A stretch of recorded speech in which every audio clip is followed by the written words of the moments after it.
Check. Okay, good morning to all audience. Please be seated because we will start the discussion.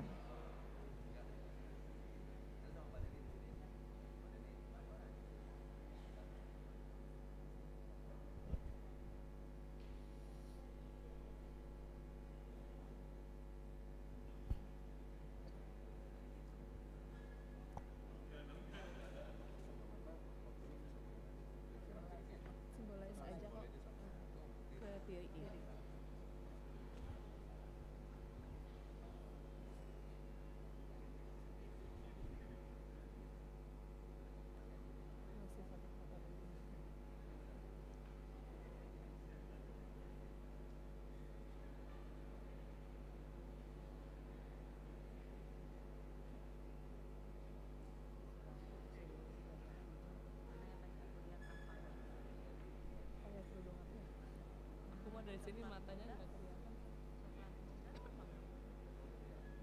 Di sini mukanya burem.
Hello everyone and welcome to the ACPP Ikatan Arsitek Indonesia Professional Practice Goes to campus, April 2018. My name is Shirley and I am the head of Architecture Study Program of Institut Teknologi Nasional Bandung. We are excited to see so many attendants who come to this forum towards becoming a professional architect. It's a pleasure to have ITENA's rector here, also faculty members of 15 architecture higher education in West Java, all of the students, and of course all professionals of 10 countries in Asia, and speakers of 3 various Caucasia countries who are dedicated in educating the next generation professionals to be. Good morning and thank you for traveling near and far to attend this forum and the making. My name is Dice and I'm one of the alumni from ITENA's Architecture Department. We kindly ask that you please silence or turn off your cell phone here in Balai Dayang Sumbi Assembly Hall. Specifically, food is not permitted. Please refrain from distracting others with excessive movement and conversation. In general, we ask you to be respectful to the speakers. We hope this forum will be enjoyable and informative to all. Thank you. This professional practice forum is organized by Caucasia Ikatan Arsitek Indonesia and hosted by IAI Jabar in collaboration with 15 schools of architecture in West Java. Through a theme on towards becoming a professional architect, students will be informed and motivated to pursue a successful career in the field of architecture. To keep on this event, we would like to invite Dr. Imam Asyuri, the Rector of Institut Teknologi Nasional Bandung, to deliver the welcome remarks. Dr. Imam Asyuri, please find your way to the stage.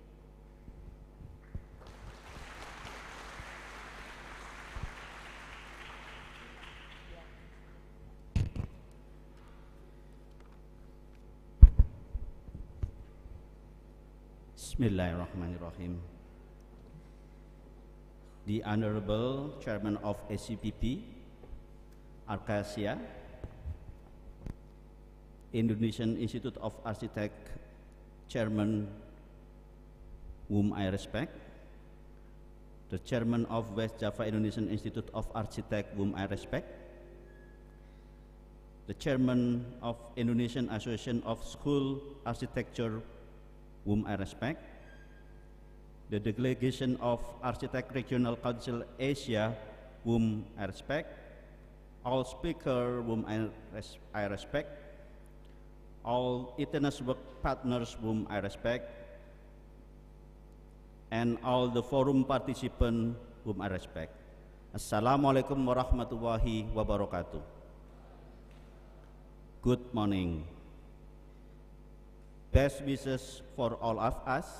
Before we begin this event, let's start it by giving our grateful to Allah Subhanahu wa Ta'ala, since we are still blessed to together today to join Architect Regional Council Asia, Arkasia, Committee Professional Practice and Forum.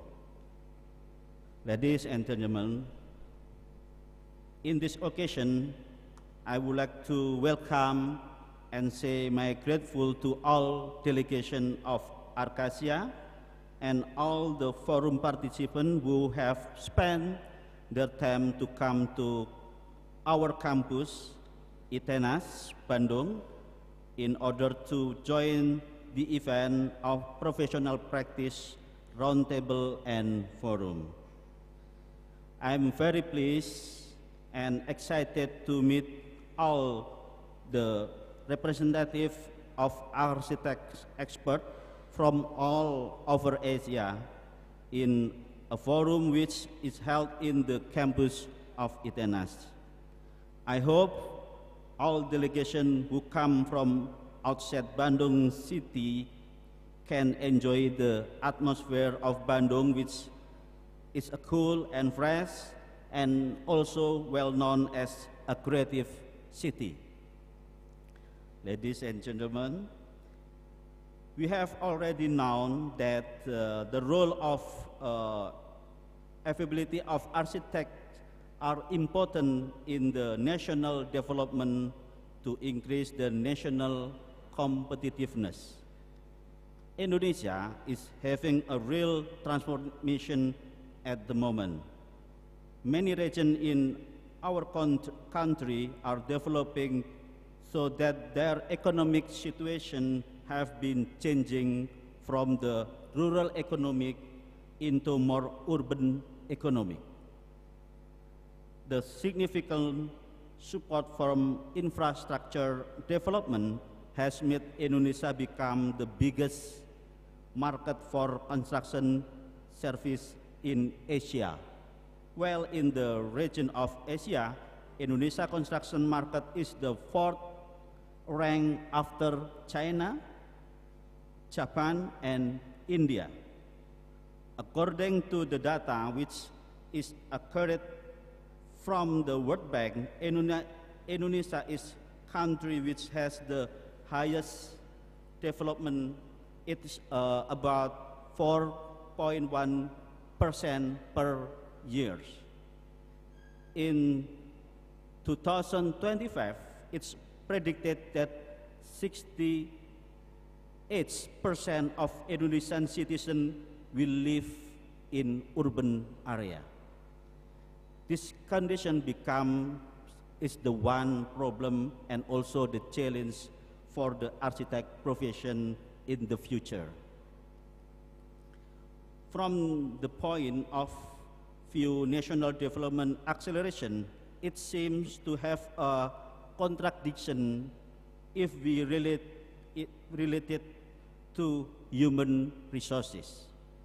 The faster infrastructure development we do, the more we need the human resources that have high competence and competitiveness. Indonesia is still need 1,000 of engineers every year. Being related to this case, ITENAS as an educational institution, commits to prepare and provide the qualified human resources and develop and mastery of the knowledge and technology in order to support the acceleration of national development. Ladies and gentlemen that I respect, from the all resources, I have an opinion that the future challenge of architect profession is an architect must be able to think creatively and holistically to make balance and to master the knowledge which are related to the fast changing in urbanization, environment, technology, and local culture in order to invent the creative solution.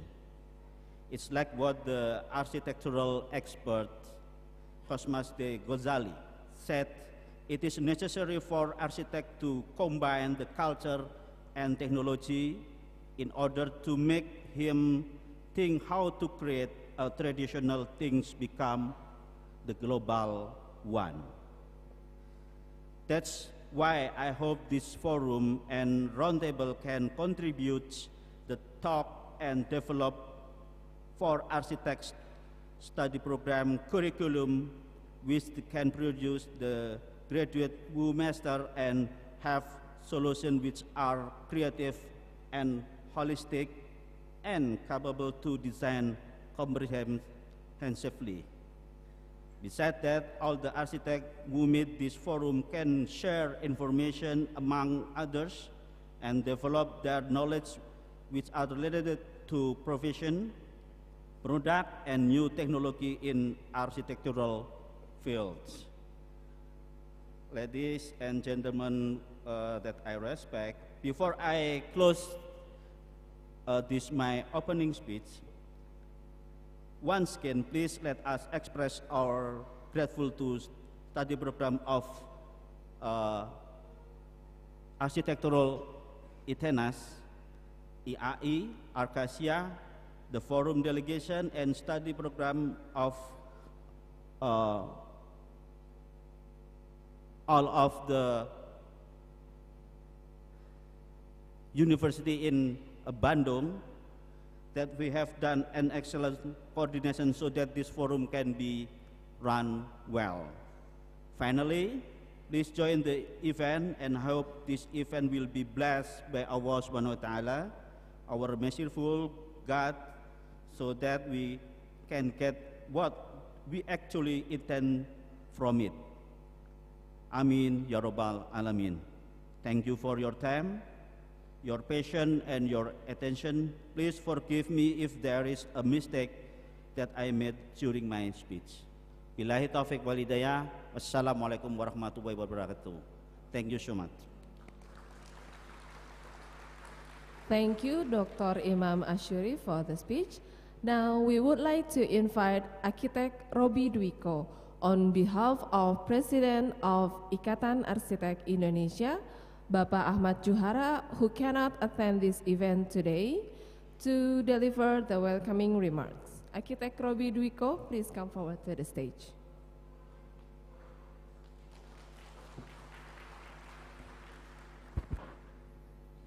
Good morning, everybody.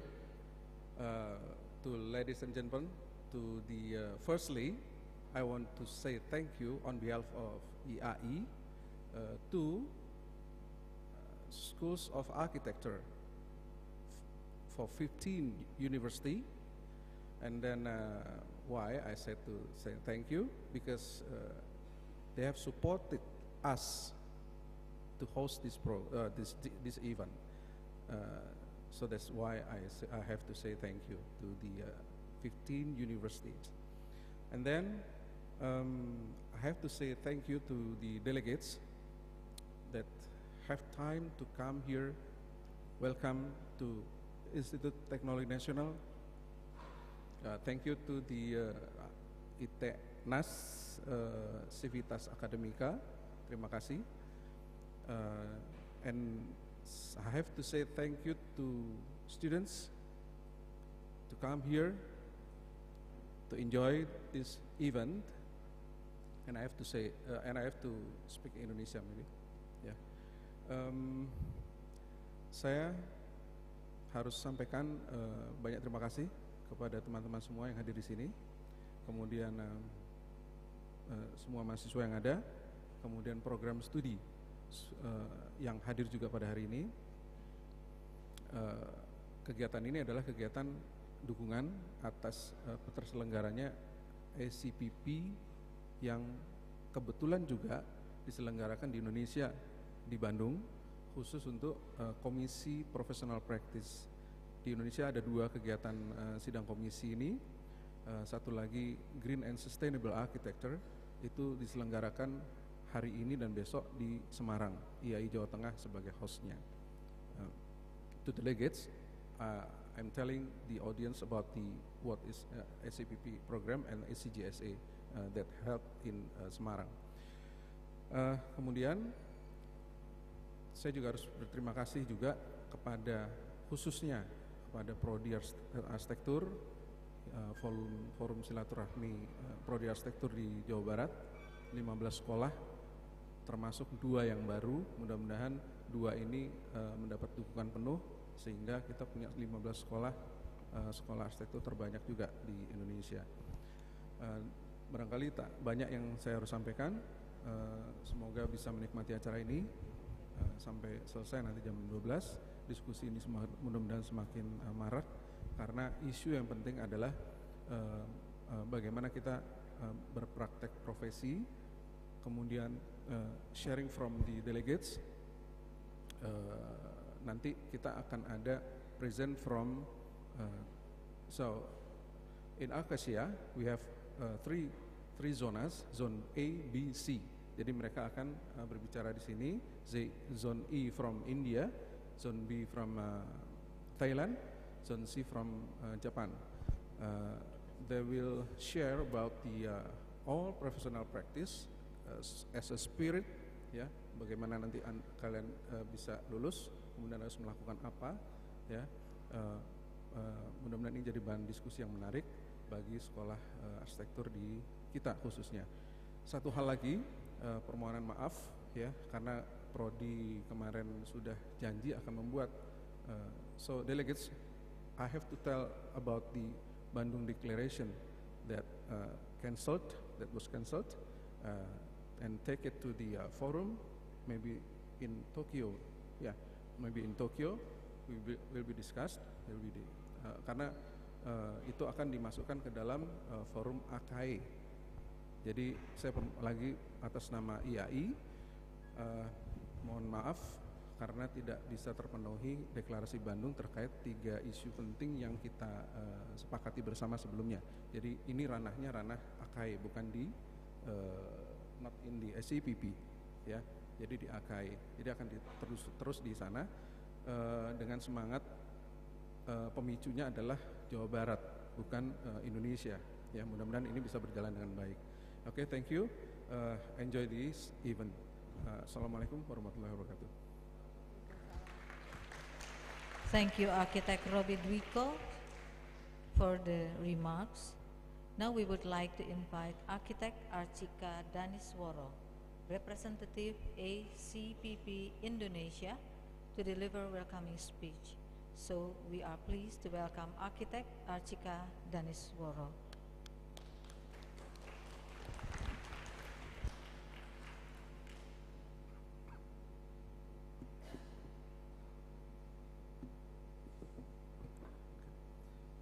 Good morning to you all. My name is Chico Danisworo. I am the Indonesia's representative for Committee for Professional Practice in Arcasia. First of all, I'd like to extend thank you to Rector of ITENAS, Bapak Imam Hashuri, for hosting and facilitating the student forum held today. And also our gratitude to Pak Robi and Pak Thomas, and IAI West Java chapter, whose dedication and hard work has made the ACPP Roundtable and Student Forum possible here in Bandung.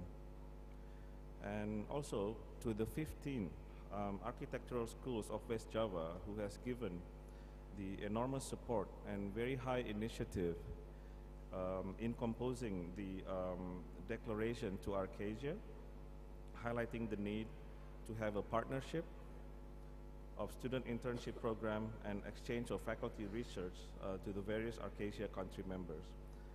And as Pak Robbie once said, unfortunately we cannot have the declaration to be signed off, because while the declaration was presented yesterday to the Arcasia president, Mr. Jahangir, who unfortunately couldn't be join us today because he has to fly to Semarang for another event. However, the declaration was very well received, and it was agreed in the principal context and also its intent, and it will be brought up in the Arcasia Council meeting later in the year to have the final review and approval. So we really appreciate the universities of West Java to come up with this wonderful initiative, and hopefully this can be extended to all of a program here in Indonesia, not just limited to West Java. And if you notice, I have mentioned the word Arcasia a few times. So what is Arcasia? So Arcasia is basically the Architects Regional Council of Asia, and it is consisting of all the presidents of the National Institute of Architects in the Asian region. So for us, Indonesia, that means it's an extension of the IAI, Ikatan Arsitek Indonesia, in the Asian region. And Arcasia consists of 21 member countries, as Pak Robbie mentioned, divided into 3 zones. Zone A, which is the South Asian. Zone B is the Southeast Asian, is where Indonesia is from. And Zone C is the Far East Asian nation. And since the forum is about students, Arcasia caters a lot of the student and youth and young architects forum as well, such as the student committee and student jamboree and competition to be held in Tokyo later this September. So that would be a great chance for you students to come and mingle with the fellow students from various Asian nations there. And for those of you who are interested, please check out arcasia.org, or you can contact your school headmaster and try to have a sign up, because space is quite limited. And I think many of you in the audience today are architects in the final year of the study.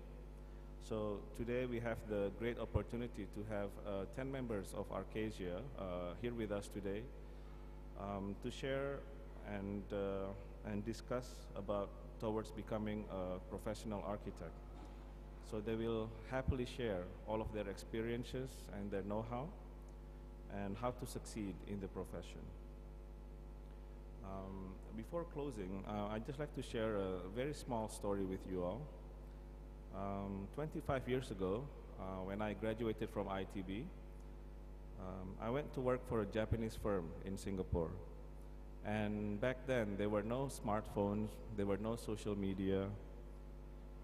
We even had to share a computer together with three of my friends just to use AutoCAD programming. So it's very different to the condition that we have today.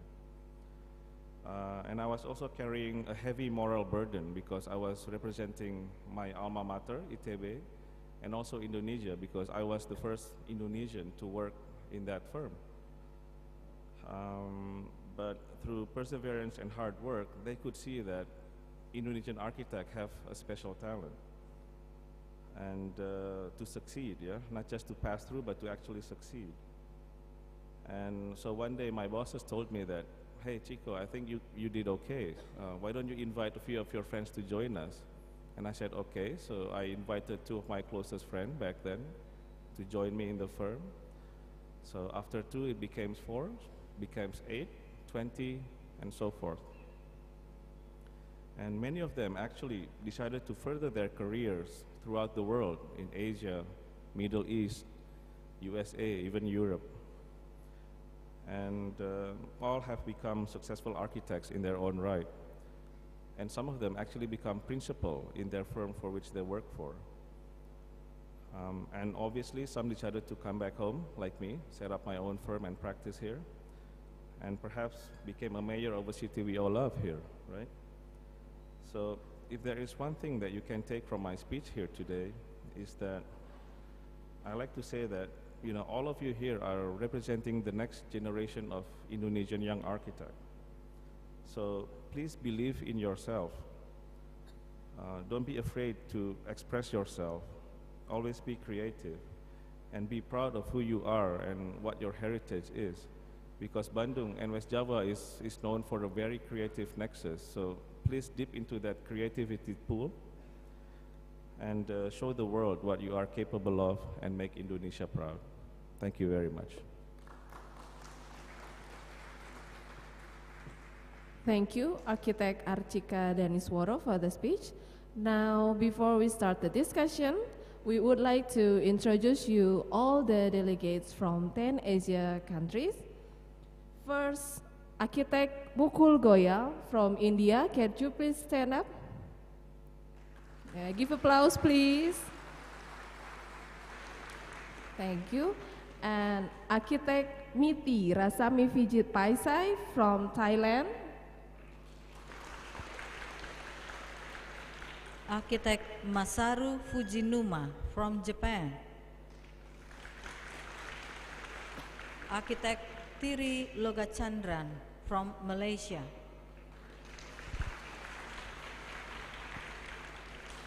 Architect Rebecca Gurung from Bhutan. Architect Dilip Chandra Chatirije from India. Architect Dilumini Demel from Sri Lanka.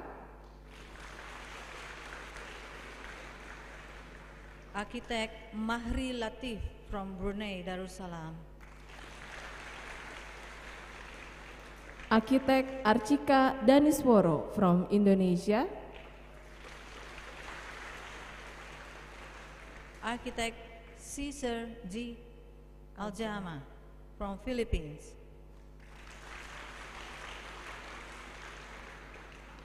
Architect Saifuddin Ahmad from Malaysia. Architect Chan Kok Wei from Singapore.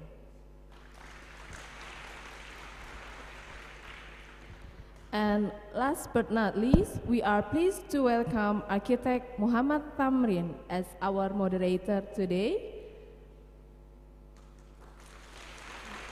Architect Tamrin is one of our senior member in Ikatan Arsitek Indonesia who will conduct the next session. Now, please Architect Tamrin to start the discussion and enjoy.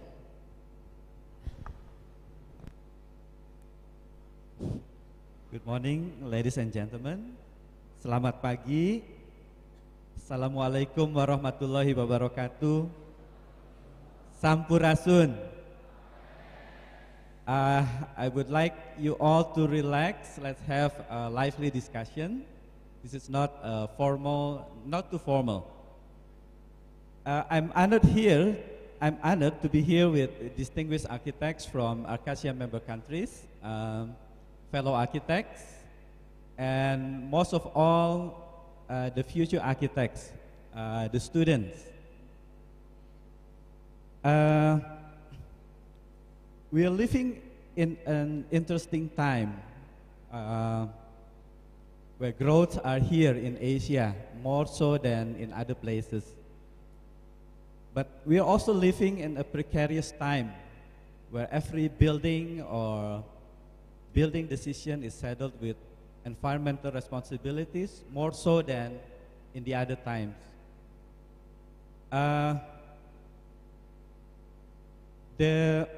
The professional landscape of the future architect will be very different from what we have been doing as the older generation. The professional outlook will be more global. You will be able to work anywhere in the world, just like what Pachiko has said. So that is your future. So we are fortunate here to have distinguished speakers from 4 countries who will share with us their experience, that I think will be useful and interesting for everybody. So without further ado, I would call upon Architect Tirilogas Chandran from Malaysia to give his first speech. Please welcome Mr. Tirilogas Chandran.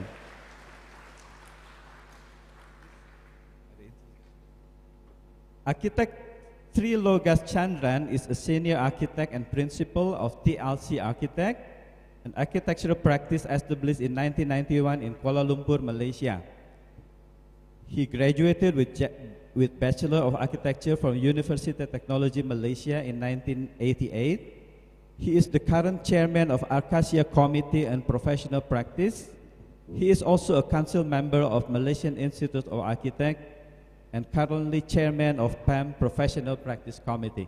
Please welcome Architect Tirilogas Chandran.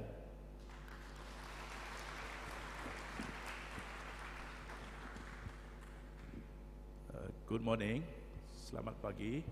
Before I start my lecture or speech, I would like to just take 2 minutes on behalf of Arcasia, because President Jahangir is not here, to say a few words on behalf of Arcasia.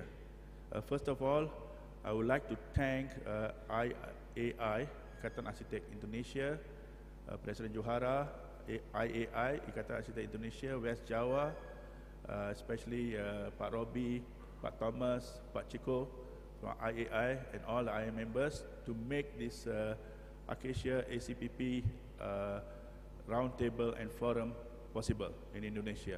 Thanks to IAI on that, and also to ITENAS, rector, and professors and also professors, lecturers, and what do you call it? 15 from 15 universities, lecturers, professors, and students, fellow students from 15 universities. So I thank all of you to make this event happen. Thank you. Thank you to all of you. So with that, I would like to proceed in my lecture on the, but a bit difficult here. I need to see the slides. Yeah, mic, I don't mind on the floor. Boleh tak? A bit difficult because the thing is blocking. No, it's okay. Otherwise, I can walk on the floor, so no problem. By the mic. On the floor. No, tak apa. I boleh berdiri bawah pun boleh tidak? Teruskan terus. Okay. Okay. Can stand down? Okay.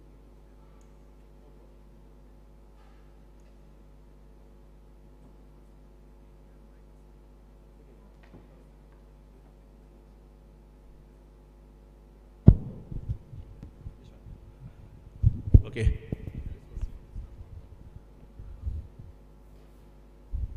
I think I better stand here because for the rostrum, I can't see that screen. Dan sini pun tak boleh tengok. Okay? Next. Okay, good. We just next, is it? Next. Down. Next. Okay. Okay. Good morning. Selamat pagi. Okay. My topic will be, of course, this is a topic for the forum today. Dengar? Okay. Towards becoming a professional architect, ataupun dalam bahasa Indonesianya tujuan menjadi arsitek profesional, atau ke arah menjadi arsitek profesional. Okay? I think this topic is appropriate because I discussed with Chico, we come up with this topic. I think this is appropriate whereby you all are final year students. I think most of the audience here are students. Of course, some lecturers and professors are here. You all are final year students. I think it's good that it's more of a refresher. Maybe you know some of these things what I'm going to present, but at least a refresher or kind of a lecture for you to know where do you go from here after you graduate, okay? Or I mean, towards becoming a professional architect, okay? Okay, number one, prerequisite to become a professional architect ataupun keperluan untuk menjadi arsitek profesional. Yang pertamanya education ataupun pembelajaran education. Yang kedua pengalaman amalan ikhtisas ataupun practical experience. Okay, you kena ada pengalaman secukupnya amalan ikhtisas. professional qualification. That means lepas sudah ada pengalaman yang mencukupi dalam amalan profesional, so ada qualification sebelum ada professional exam ke atau interview ke, atau di setengah negara dia tak ada langsung exam, graduate saja boleh jadi professional architect. So nanti saya akan bincang pasal hal tu. So professional qualification is a requirement. Lepas tu yang keempatnya, you jadi architect professional. Doesn't mean that lepas 2 tahun you dah qualified, dah jadi architect professional, you dah macam dah pandai boleh jadi buat semua. Tak boleh, itu je beginning saja, permulaan sahaja. Lepas tu sambil kerja, sambil sendiri atau dengan firma arkitek atau firma pemaju di mana-mana, you perlu belajar pengalaman, bukan mendapatkan pengalaman praktis. Okay, pembelajaran, I think this one you orang tahu. Sebelum memasuki ijazah sarjana architecture, you have to do a pre-university. I think this one I don't go through in detail. I think you all know whether pre-university is a requirement for architecture education. Okay, architecture education ni atau pembelajaran arkitektur memakan masa 5 tahun umumnya. Tetapi di Indonesia 4 tahun. Okay, yang 5 tahun ni actually is 2 stages. In fact, the old system which inherited from British is actually 3 years or 4 years BSc, a Bachelor of Science, Sarjana Muda Sains, atau Bachelor of Arts in Architecture. Okay, itu baru part 1 of separa profesional, separa ijazah, belum profesional lagi. Okay, lepas tu untuk menjadi arkitek, you kena ambil lagi 1-2 tahun, sama ada Bachelor of Architecture atau Sarjana Architecture atau Masters in Architecture. So that's the format sekarang ni. Rata-rata di dunia sekarang ni format dah macam tu. Ada 5 tahun Bachelor of Architecture, atau 3 atau 4 tahun BA atau BSc Architecture, dan 1-2 tahun professional become Bachelor of Architecture atau Masters of Architecture. Itu education system. Tetapi di Indonesia 4 tahun nanti sarjana arkitek, kan? Okay. So, okay, kita ada data sendiri, maybe too small for you to see, but just the gist of it. Kalau ini kita ada data dalam Acacia Practice Committee punya data on architectural schools. Dalam data ni kita ada macam umpamanya, where's the pointer? Okay, umpamanya kita data berapa universiti, dan kita ada dia punya apa ni, I think I don't want to go through in detail. Yang penting berapa tahun pembelajaran. So kebanyakannya 5 tahun. Okay, yang tu zone A tadi zone A basically Bangladesh, Sri Lanka, India, Pakistan, Nepal dan Bhutan. Kesemuanya ada 5 tahun. Some data is not there. Okay, zone B di Malaysia, Singapura, Thailand, Laos dan Filipina, pembelajaran ada 5 tahun. 3+2 or 4+1. Cuma di Indonesia 4 tahun pembelajaran. Okay. Okay, di zone C di negara China, di negara China, I want to go back.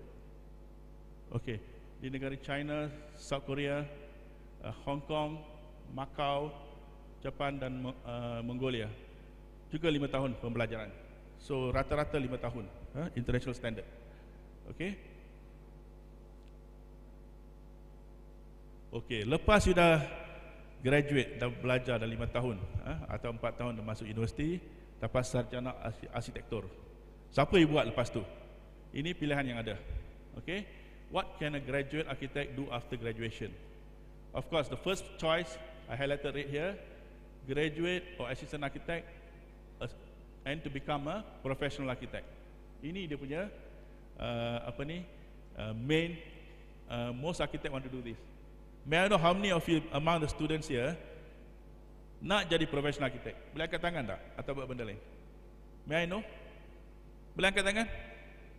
Before I go further, tak nak jadi professional arkitek? Faham tak what I'm saying?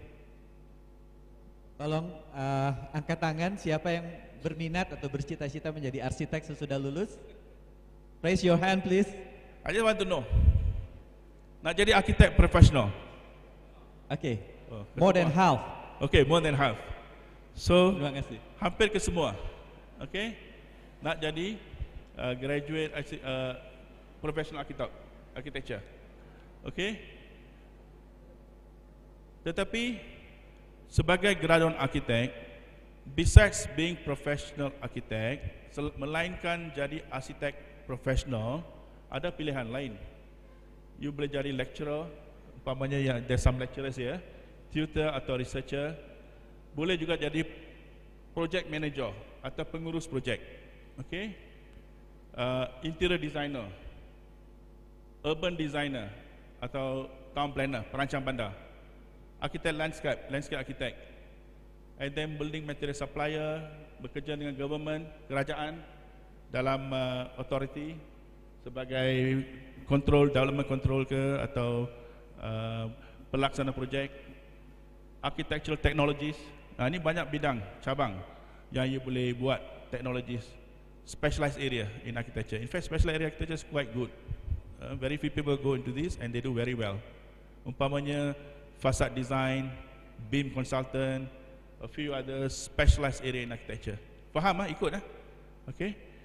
Then resident architect, bekerja di tapak. Okay. Architectural critic atau writer, you can do that. So construction management supervision. So kalau tengok, dan banyak lagi actually you boleh buat sebagai arkitek. So these are the main ones. Of course, many of you, lebih dari 70% saya tengok tadi, not want to become a professional architect. Cita-cita, your dream. Okay.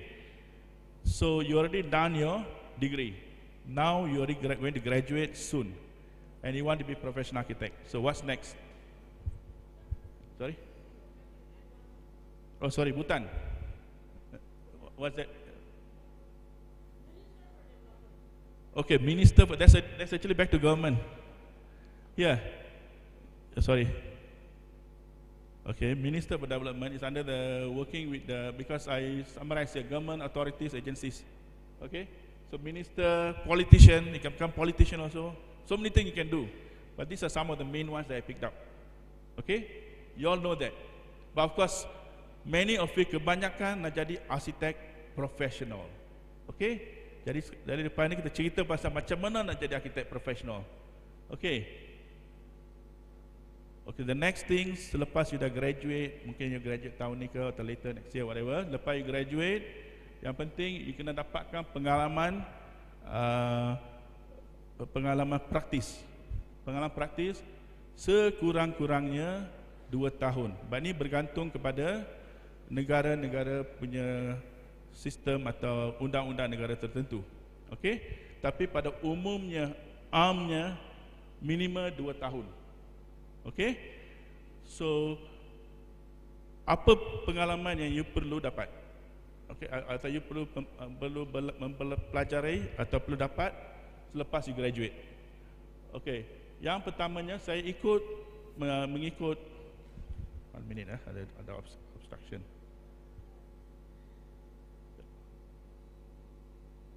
Sorry, ada obstruction. Okay, yang pentingnya dapatkan pengalaman praktis. Okey, dalam mendapatkan pengalaman praktis ni, saya merangkumi keseluruhan pengalaman atau knowledge atau pengetahuan yang you perlu mempelajari selepas you graduate. Dan saya ikut stage kerja, proses dalam pembangunan, stage kerja. Jadi apa pengalaman yang arkitek perlu mempelajari atau mempraktis mengikut tahap kerja. Okay, of course tahap pertama sebagai seorang arkitek adalah dalam schematic design atau konsep design. Ini semua orang buat, design konsep, idea, proposal, ramai arkitek buat. Kadang-kadang tak dapat projek, tapi buat proposal banyak. So this every architect does. So this you have to learn also how to do it. Okay, under this, you must be able to do preparation and interpretation of project brief. So brief project, macam mana, how to do a project brief. You kena belajar benda tu. Lepas tu, preliminary conceptual sketch proposal. Proposal lah, konsep, design concept. I think simple, very simple. I make it very simple. I don't want to go into very technical. Just concept design, must learn that. Okay, lepas tu, preparation and plan and document for planning submission and approval in accordance to relevant laws. Okay, you must kena tahu dan juga mempelajari bagaimana membuat konsep proposal tu mengikut keperluan undang-undang dan akta. Faham? So, you must know at least the concept. You boleh lukis apa-apa design, but you have to, in reality, in practice, you kena, in college you boleh buat suka you apa-apa design, but you have to follow the law, existing law, guidelines and so on. Okay, and then the other thing, knowledge that an architect should master atau perlu tahu ialah bagaimana menyediakan kos binaan, kos awalan binaan, preliminary cost. We don't expect you detail costing, but at least you tahu basic to do costing. Okay? Okay, lepas dah involve dalam tahap membuat konsep, design konsep. So, arkitek, sebagai arkitek, you perlu mempelajari kemajuan atau development, design development. Mana kata perkembangan konsep design. Mana kata daripada konsep design, macam mana yang menjadikan satu design yang boleh workable, yang boleh dibina. Okay? So di bawah stage ni, you perlu mempelajari detail design, drawing, macam mana membuat detail design secara detail. Daripada design, macam mana nak you boleh jadikan design itu boleh dibina. Okay? Lepas tu menyediakan lukisan kerja, lukisan binaan. You pun kena tahu benda ni. I think you ada belajar di college, tapi when you go to practice, you must really learn menyediakan lukisan binaan. Okay, then preparation of building submission, plans and drawings for approvals. Mana kata tadi untuk permohonan perancangan awal. Ini praktis berbeza-beza dengan negeri-negeri lain. Di Indonesia, I think more or less practice is the same. I think you kena belajar atau mendapat pengalaman dan menyediakan, mengemukakan plan untuk dapatkan permit binaan. They call it construction permit. So menyediakan plan untuk mendapatkan permit binaan atau building approval, we call it. Okay. Lepas tu you also must be able to develop your costing to a more detailed costing. So you must also learn that skills being an architect, to be a professional architect. And the next one, project planning and implementation schedule. So kena belajar benda tu. Okay. And then the next one, contract documentation. So selepas you belajar apa ni daripada konsep kepada lukisan binaan, kemudiannya hal-hal kontrak. Okay, macam tender document, building bill of quantities. Faham benda tu? Lepas tu membuat detail drawing dan sebagainya, lebih terperinci. Jadi you boleh keluarkan lukisan untuk memanggil tender dan sebagainya. Okay, I'm just telling you in brief. You don't have to worry about details. Okay. Lepas tu semasa pembinaan, implementasi kontrak. Okay, so you kena belajar macam mana manage project dekat site, macam mana manage kontraktor, klien dan sebagainya, dan juga subkon dan sebagainya. Lepas tu yang tahap akhir, final stage is certification. So you as an architect entrusted to certify. Okay, the good thing is that you as an architect are the leader, ketua dalam satu projek atau tim pembinaan. So you must take the responsibility in certifications. Okay, so ini yang basic scope of work of an architect. So you kena belajar benda ni semua in order for you to qualify as a professional architect or architect professional. So ini basic things. Okay, I move further. Okay, professional to become a professional architect. So selepas mendapat pengalaman tadi dalam bidang-bidang tadi mengikut 5 tahap tadi, so minimumnya 2 tahun mendapat pengalaman. So arkitek graduan perlu bekerja di bawah supervision of a professional architect, bekerja di bawah arkitek profesional. Dan selepas tu you gonna apply to sit for a professional exam. I don't know how it's done in Indonesia. I think the same thing, isn't it? Professional exam after interview, baru you will register and become a professional architect. Either you set up your own firm or work with other larger companies. And this system varies from country to country. Architect Cyril, you have 5 minutes remaining. I run quickly then. Yeah, 5 minutes, please. Okay, I run quickly now. Okay, these are the data that requirement for professional practice. As most country 2 years, but some country you can straight away practice after you graduate. For instance, in India, I think after you graduate, you can straight away practice. But other countries, minimum 2 years and sit for exam. Okay, I don't run through in detail. It's all there, data. Maybe I can share the slide with the students here. Okay. Now, towards to become professional architect. So, number one, I think you got to set up your practice either sole proprietor, partnership, body corporate, or multi-disciplinary practice. And then you must know, these are the things that you must know: the business of architecture, administrative and financial management, professional ethics and code of conduct, adequate knowledge of building regulation law, code of conduct, adequate knowledge of experience in construction management, abreast with the latest technology, duty of care. It's important as an architect, you got duty of care kepada public safety and health, kepada orang awam. Innovation and creativity. Okay, so run through quickly. So look at the kind of development taking place. Okay, imagine this is in 25 years only in KL. So mana kata there's a lot of opportunity for architects to design. Imagine this can happen in anywhere in the world, also in Indonesia. Just 25 years, most of the buildings were not here. 25 years ago, this all built within 25 years. And I just run through quickly. This again in Korea. Look at the scale kind of project. It's a city center. And look at the massive development taking place. This of course in Chicago, but they are more controlled. If you look at Europe, America, they are more controlled, not much development there. But in Asia, a lot of things happening. You see, look at the scale, the kind of massiveness of residential development. This again in Korea. Okay, and of course these are some of the developments taking place. I run through quickly, no time. So this will be the tallest building in KL, actually done by Indonesia now, 106 stories. It's under construction, almost completing now, by Mulia Group Indonesia. So these are among the tallest buildings in China and so on. Architect can also design bridges, ID, and so on. These are some of the, I'll run through quickly. Okay. I'll come to the next slide, which is important. Okay, now this is important. Now I got only 3 slides, last 3 slides. Okay, opportunities and rewards for architects. Number one, okay, Asia today is emerging economy. There's a lot of construction boom in Asia, particularly, as mentioned earlier, China, India, Indonesia, Vietnam, Myanmar, dan sebagainya. So if you look at that, there's a lot of opportunity for local architect here, either in Indonesia or anywhere in Asia, to have opportunity for practice.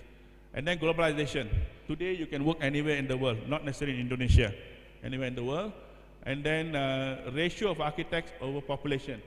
In countries like most Asian countries, including Indonesia, Malaysia, India and all that, ratio of architects very small. We need 1 architect per 7,000 based on UN census, but we are very much lower than that.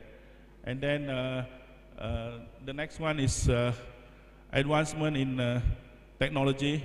Okay, you could do design today, churn out design drawings and all very fast. Architect, the other thing, architect can practice in other areas. They can do interior design, planning, so many other diverse areas you can get into. Architects are leader in the building industry, so you have a leadership role in the building industry. Just give me last 2 slides. So as a leader in building industry, sebagai ketua dalam tim pembinaan, so you got a, what do you call it, an important role to play, a satisfaction, job satisfaction as a leader. And then with what do you call it, architects today generally get paid well because they're very much in demand right now. At the same time, you also got job satisfaction after completing a project. Okay, this is my second last slide. Okay, issues. Of course, there are issues, but of course, these issues can be overcome. When you go to practice, you must master many skills: project management, running a business, undertaking, understanding laws, and so on. So you must master this before you go to practice. need vast experience before you can start your practice. It's important. And imbalance in procurement of architectural services. This again, actually there's enough work for all of us. The problem, there's imbalance. Some firms get so many projects, some don't get projects. So this something has to be done by the institute. Okay, then the scope of work and fee issues, this is common everywhere. Encouragement of foreign architects. This is a big thing now.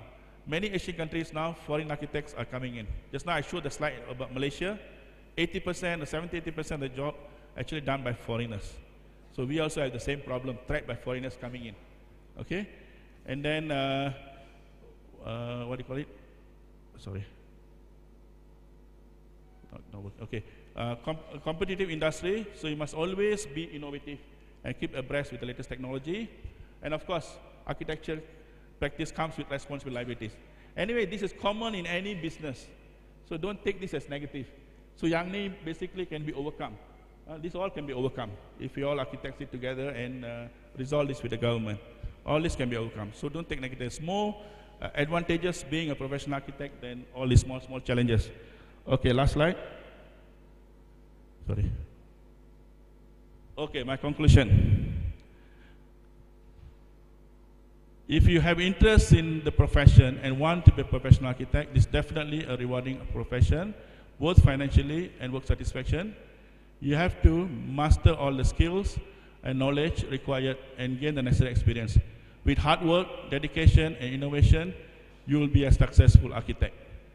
Okay, thank you.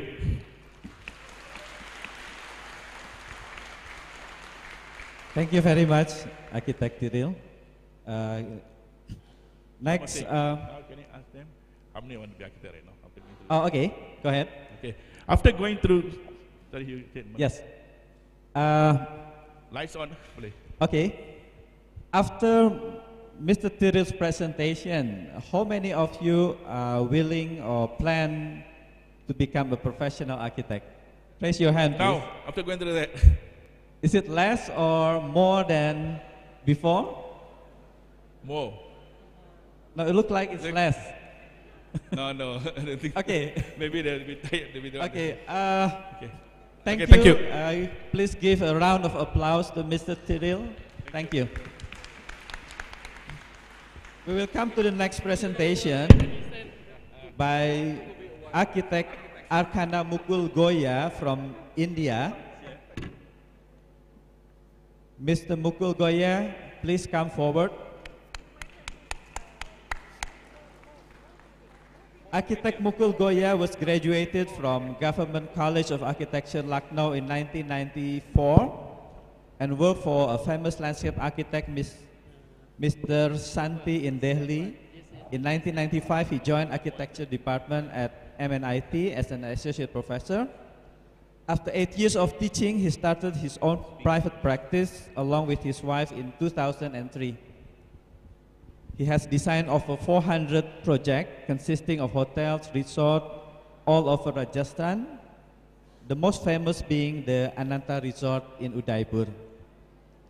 Please. Oh, yeah. Thank you.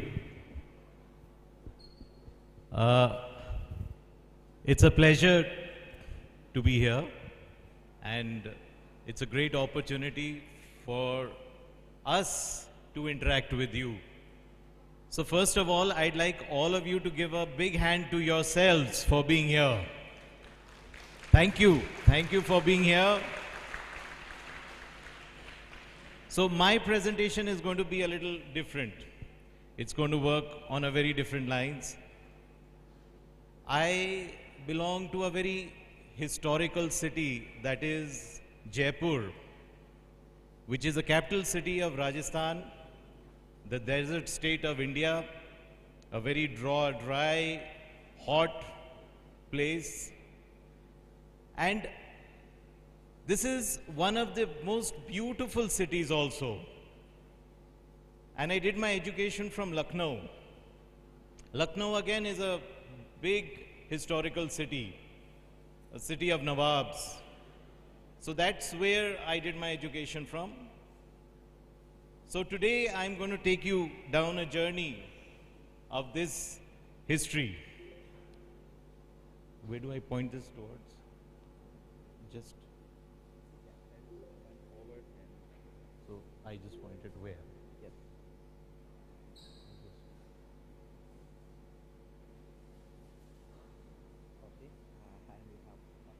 Uh,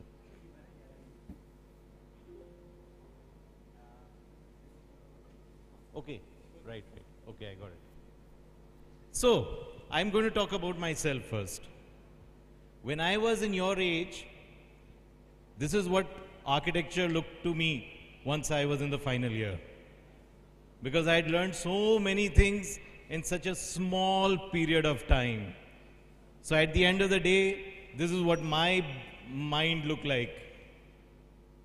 But amongst all these words, slowly and slowly, it started filtering down as I started practicing.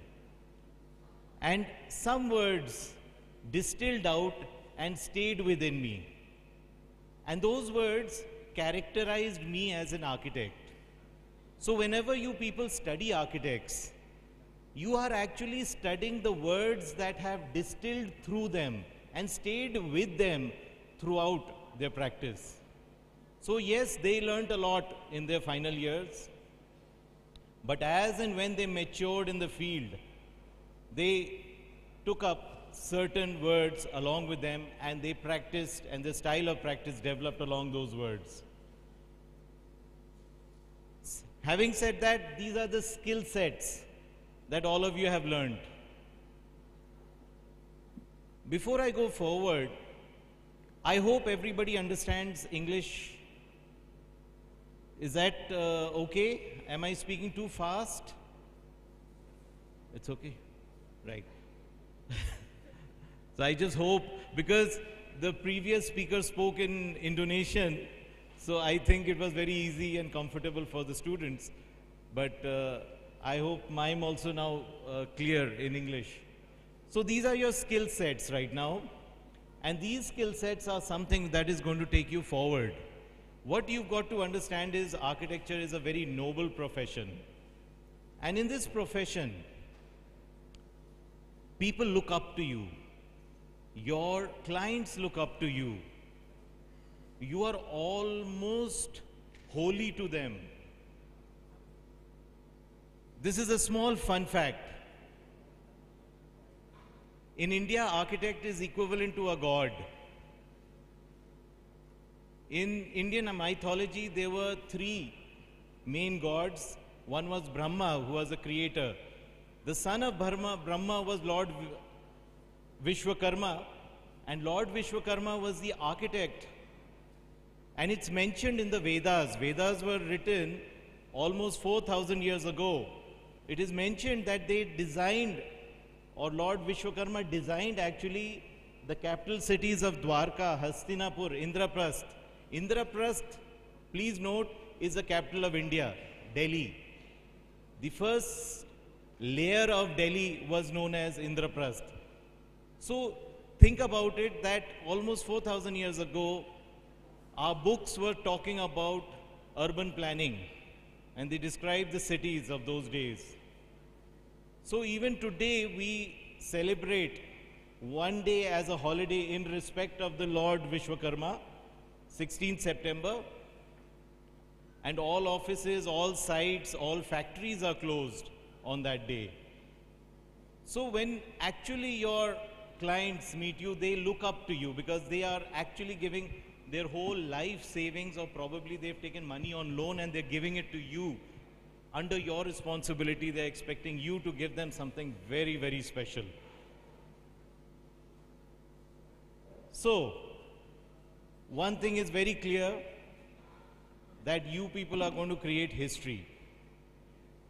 All world historians have written the history of civilization through architecture. It is the buildings which told the stories of civilizations.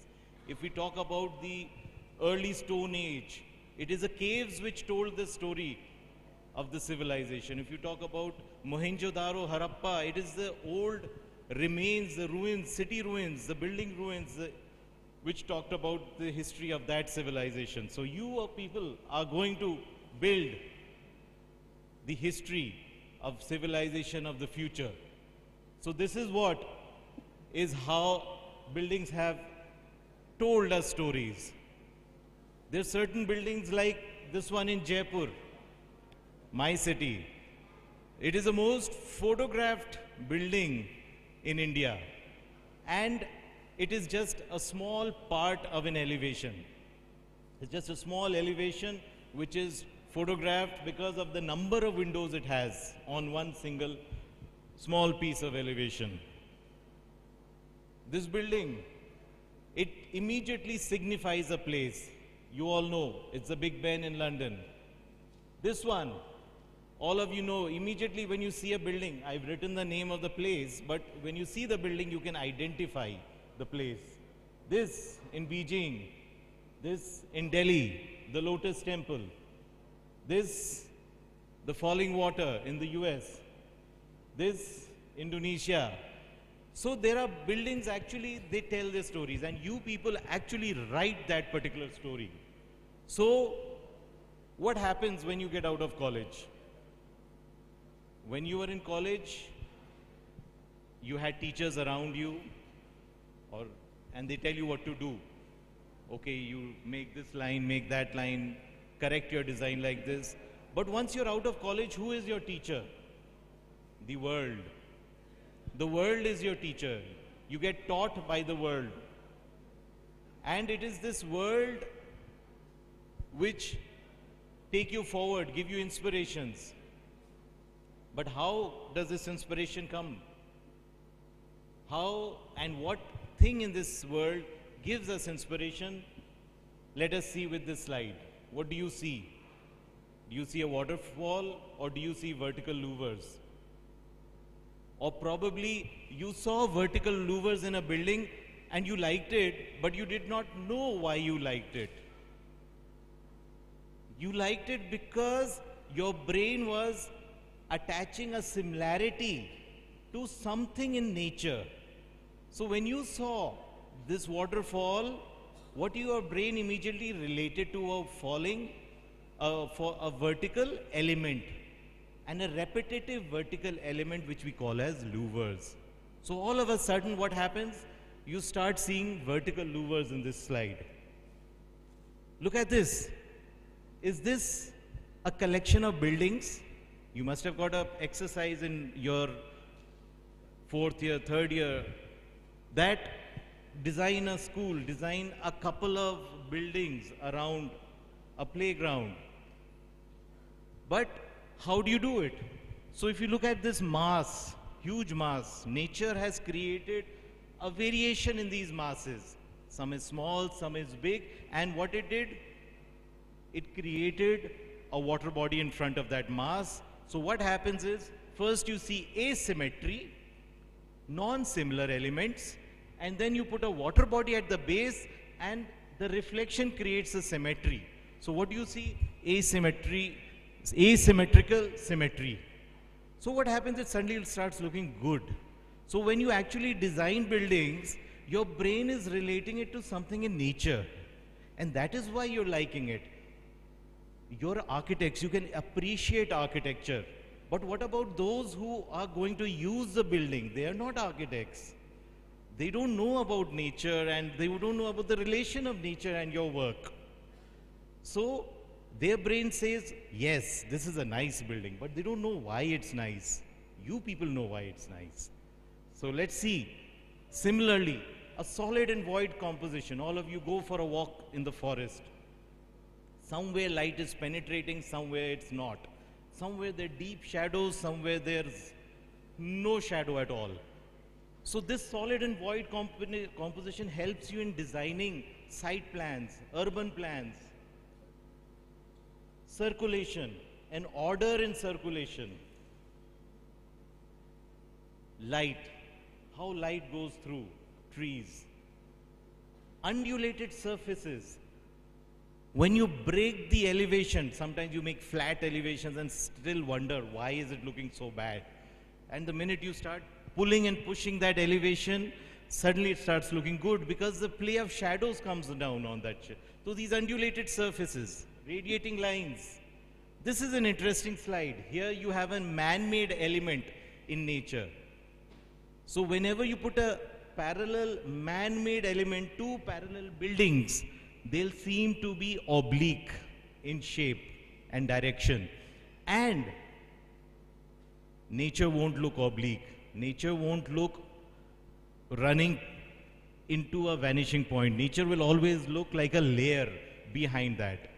So this is the interaction between natural and man-made elements. And then the color palette. You love colors, but you don't know which color to use.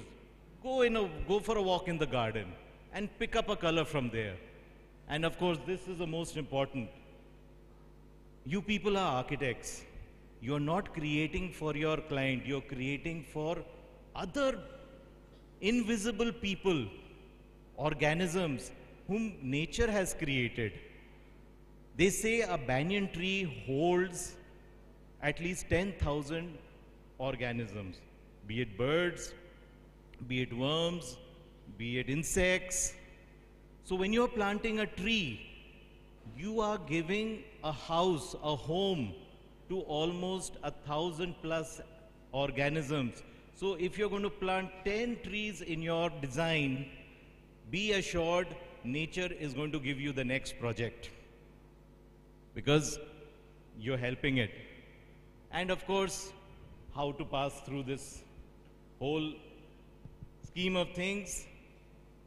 We have alternate career options which already have been explained to you. You have the reward. In India, reward is very exciting because you get to start at a good salary, and that salary multiplies as and when your skill sets improve.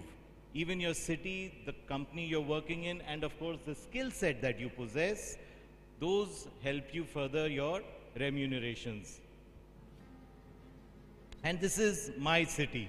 I wanted to show you why I'm excited about my city and the history it contains. So this is a city from the mountains above and how architecture has developed through the years in Jaipur. Could we have the volume?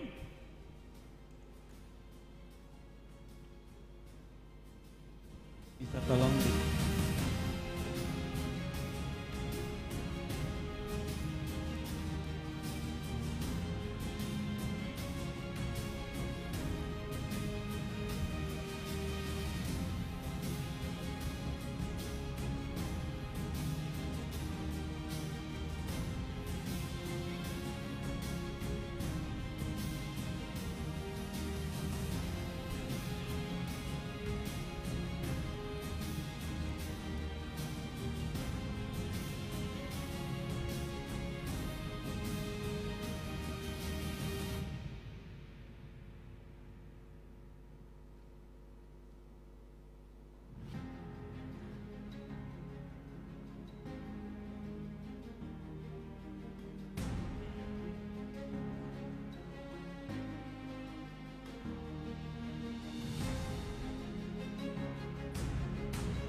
So you see how history becomes the foundation of us all.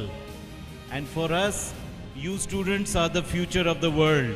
And we expect you to write history or help historians write history in future. Thank you very much, all of you. Thank you, Architect Mokul. Thank you for the beautiful movie of a beautiful city. Another round of applause for Architect Mokul Goyal, please. Next, we will call upon Architect Miti Rajami Fijit Pisal from Thailand. Please come forward. Architect Miti is a principal architect and managing director of Composition A of Bangkok, Thailand. He received a master's degree in architecture from University of Michigan and an MBA from Chulalongkorn University in Bangkok and a bachelor degree in architecture from the same university. He is the recipient of the Oriental Fine Art Phuket, Thailand in 2004 and several other awards in Thailand. He lives in Bangkok, Thailand. Please welcome Mr. Architect Miti Raja Sami Fijit Pisal.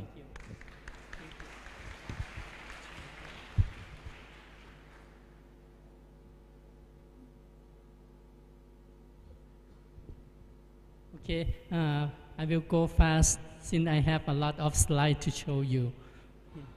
I will briefly tell you about the architects, who can be an architect, and after you graduate, how can you prepare yourself, and also the practice condition of our professions and all the factors involved. By doing that, I will compare it with a sport called tennis. Okay, I will start with the tennis first.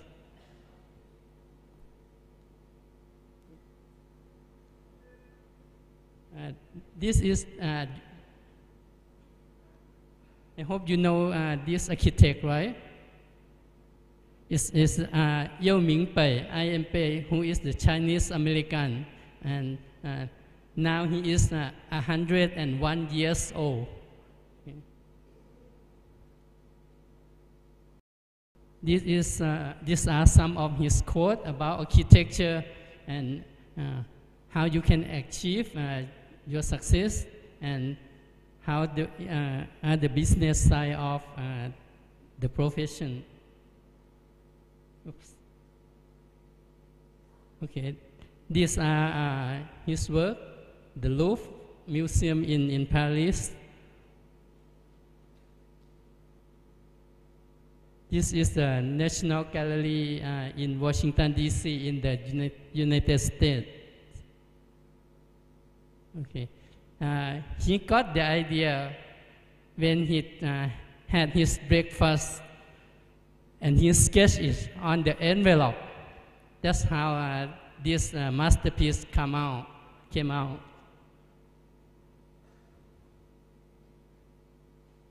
This one, I won't go in detail. Okay, now starting about telling you about how to become an architect, I will compare it with this one, story of tennis. I hope you know these people, right? Before they get their success and became very famous, they practice a lot, and he can be success when he was young. Okay? If you are good at your profession, you can be very good. You can do any trick like him. Very well. First match. This is 1 minute and a half video. Did you follow the? Had anybody seen this before? No? Let me tell you about Hawkeye. I mean, that conversation I've had with so many people, I tell you. And what I usually try to do is like show them really quick. I do because everybody asks me about it, So take the ball, put it on your head. Because it's way too sensitive. It's crazy. Can't believe you talk about it.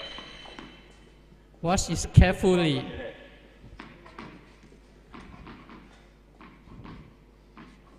All right. Make sure you don't move, okay? You guys want to maybe get out of the way, but... All right. Don't be nervous. No problem, okay? Make sure you don't move, okay?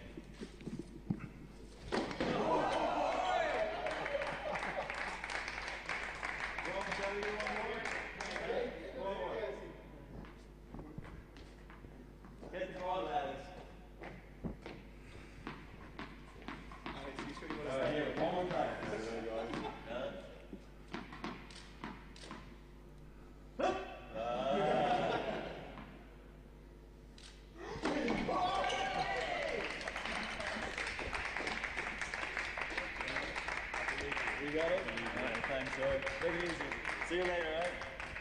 Good guys. What's next? That was good, right? Wow. It's not easy, right?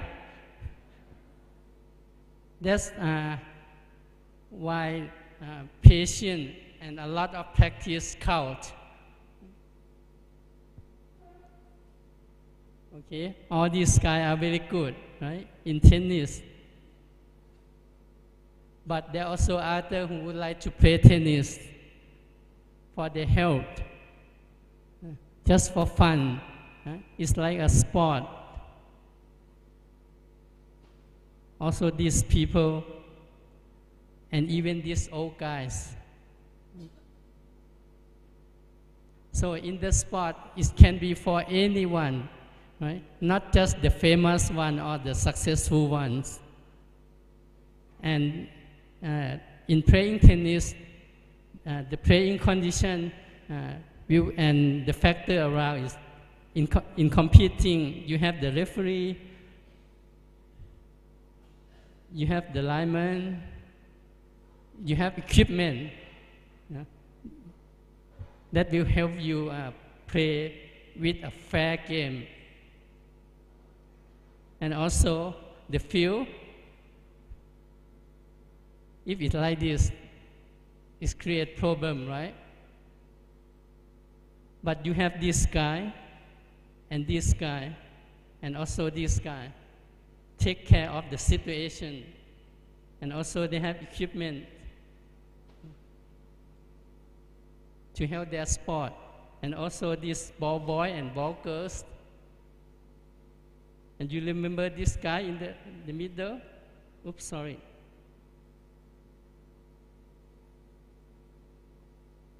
This guy is young Roger Federer when he was a ball boy. He too have to gone through this process. That's the tennis world. Now we're coming to our world. It's architecture world. You know this guy, right? The very famous architect with a huge corporate with the masterpiece. This, the architect, but a one-man show architect. His office is only him. And he also can create a masterpiece too, with only one man. You know this guy? Yes or not? No. This is Ahmad Juhara, the president of Indonesian Institute of Architects. Right? This is his famous work. And also this one. And this guy. These are my colleagues in northern part of Thailand. They are also architects who work and earn their living through our profession. So it's not only for the famous architect, it's for every architect. This is some of their work. Okay, these are works of architect in Indonesia. This one is in Bali. This one is in Bandung. Okay, we talk about the architects and their works. And it means the work of all architects count. Now we would like to talk about our professional practice condition. That everybody who will become a professional architect have to face. The factor involved in our profession, not only for us, but for other related built environment professions too. These are all factors that you have to face. I won't go in detail, right?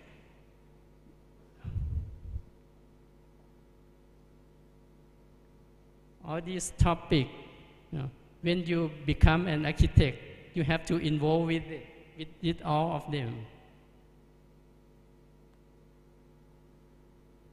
And the organization that will take care of this and involved in this are the government, the professional organization as the IAI, the architects ourselves, and also the public. That some of them may be our clients. Some may be the public who will use our buildings that we design or build or manage. So we have to come up with a proper condition for our practice. And that will not be there perfectly for you, you know. Every one of us have to help create it.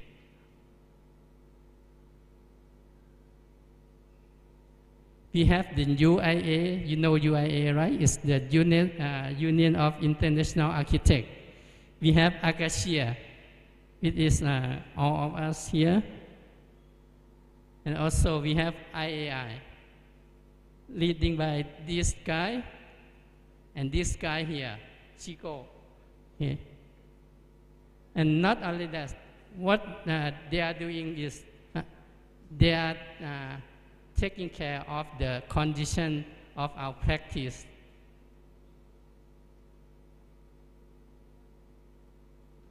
And you yourself maybe have to go to like all these tennis ball boy and ball girl too. We also need you, you know, to participate in the activity of our professions.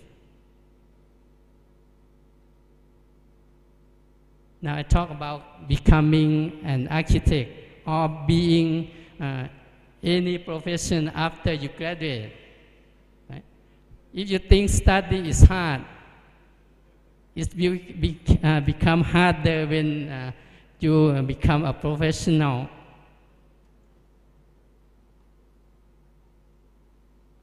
Okay. After you graduate, maybe it's a transition of your life that you have to compare it. Should I be an architect?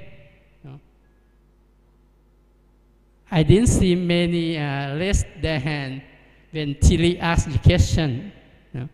You see after this. We will compare our profession with other profession. That what most of us will do after we graduate. If you become a taxi driver, it's easier, right? Maybe easier than being an architect. No? You get paid right away after you finish your work.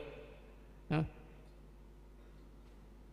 no one will negotiate the fee for taking a taxi. If you buy a cloth or a bag or even a shoe, you see the cost, the price first, right? And the product finished there for you to choose. Also the food, you know the price before you, and also the product before you buy it, right? Even the junk food or the food that the price are very high, you know, unreasonable, you still paid for it. Easily paid. For our works is intellectual property product. It's not the final product for the building that people will get, right? So this is harder, but it's very valuable. Okay, now come to architecture. Someone in Thailand already make fun of this. Okay?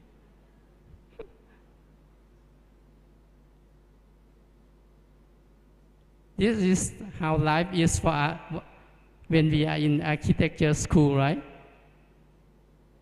After that, it may be the same. See what this architect say?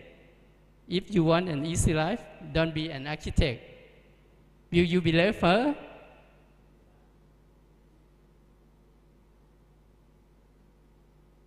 after you graduate and decide, will you become an architect? Architecture may ask you back, will you love her enough or not? If you go to a hard time by becoming an architect, will you still be there? That's the question that each of you have to answer to yourself.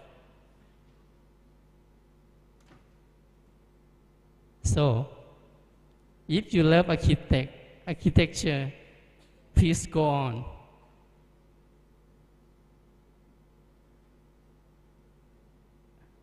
See, I don't know, can you read this or not? This is also by Saha. Can you read it? Okay. You have to really believe in not only yourself, you have to believe that the world is worth your sacrifice. You have to do that, think about that. For me, if I can be a successful, just a part of hers, I will.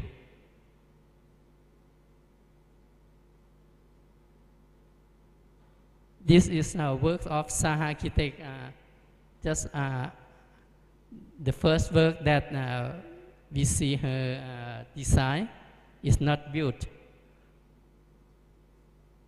She took a long time before her work got built. Her work got built after she was 40-something years old, not at the young age. Okay. And finally, we saw a lot of masterpieces from her.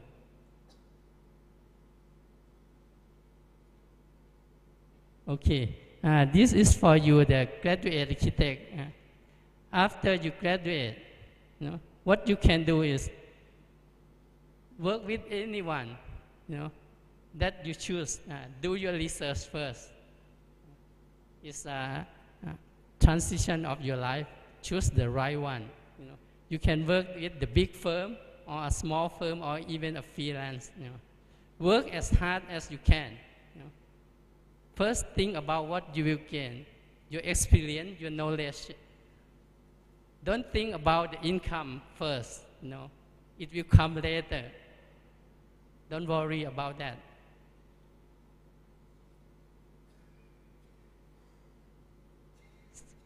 See this guy again? That's what you should think about. You should think about how to be an apprentice,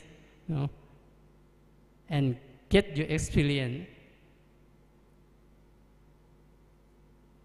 After that, if you choose to go into the architect office, this is the environment that you will be.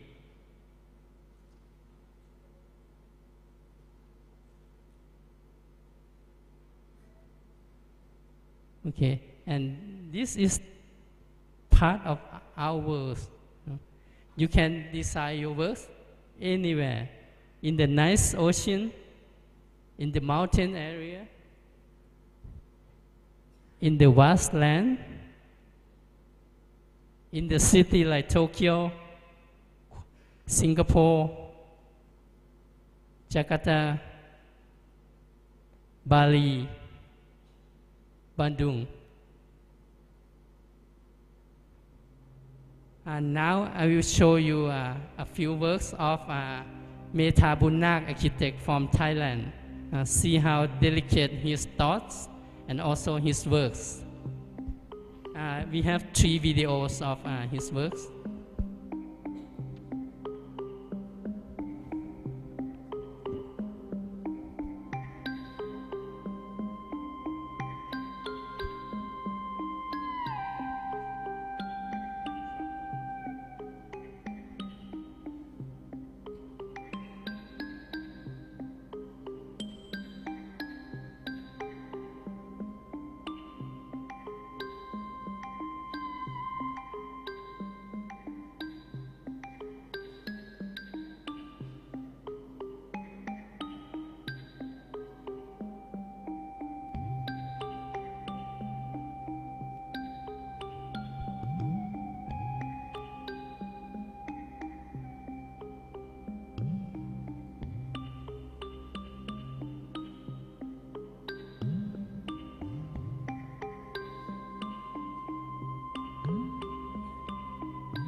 Lek Bun Nak, until now, he works very hard.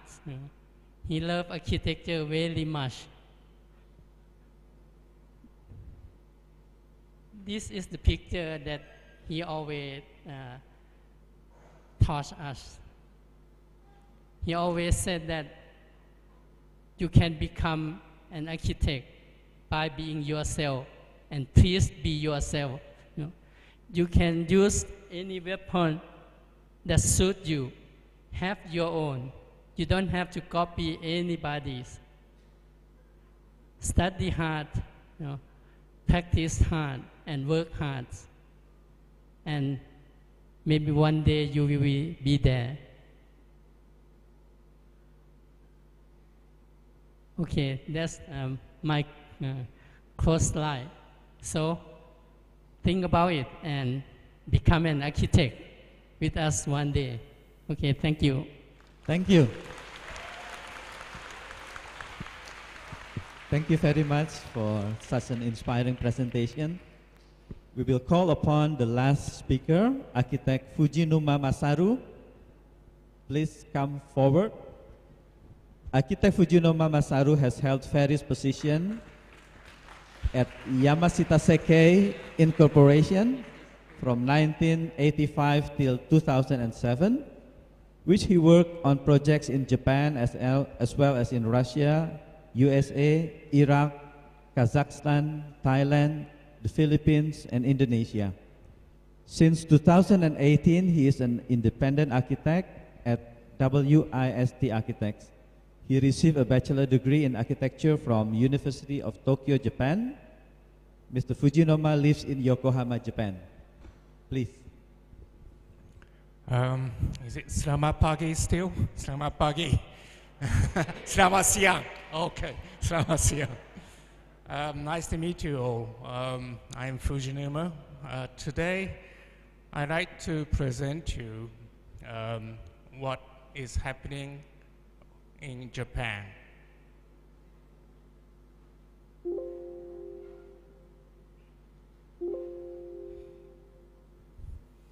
It's not changing.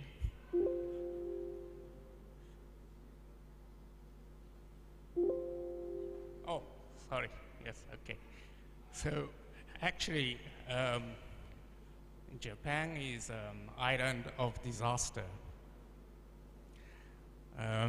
This shows the earthquakes of the past earthquakes. And you can see that Japan disappears under the earthquakes. And I'm very sorry to say, but Indonesia also is disappearing against earthquakes. So maybe what we are doing in Japan, you can learn in Indonesia also. This is a very famous essay in Japan called Hojoki, written in 1212, that is 700 years ago. And I think every Japanese knows the first words, Yukawa nagareru ni shite. In English, this is, I like to read out, the flowing river never stops, and yet the water never stays the same. Foam floats upon the pools, scattering, reforming, never lingering long. So it is with man and all his dwelling places here on earth. This is the basis of what we Japanese think of life and dwellings. This was written after these 5 major disasters that happened 700 years ago. The Great Fire, the tornado, and the government chose to relocate the city because of these disasters. But then the famine started, and 3 years later, we had the great earthquake, like we see in these pictures.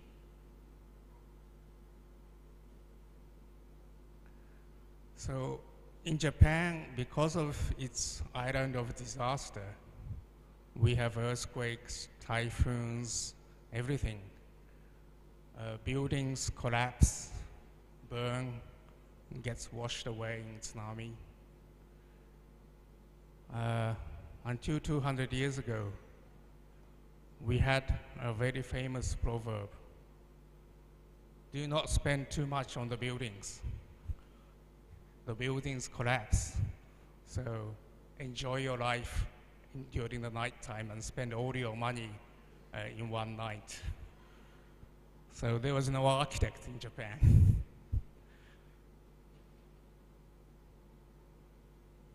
However, we opened up our country in 1867 and we started to modernize.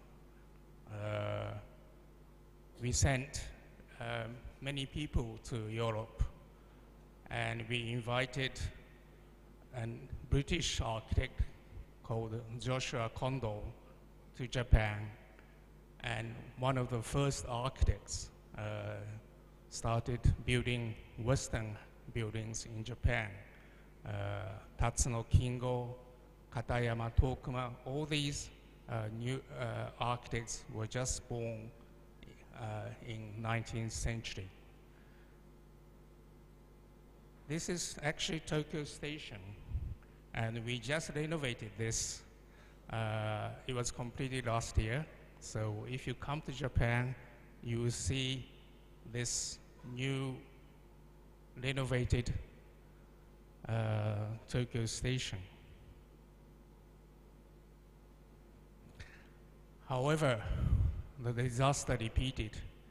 In 1923, we had a major earthquake, and it demolished everything. And we were stupid enough to start the war, and the Americans bombed everything in Tokyo. So actually this Tokyo Station, this was bombed too.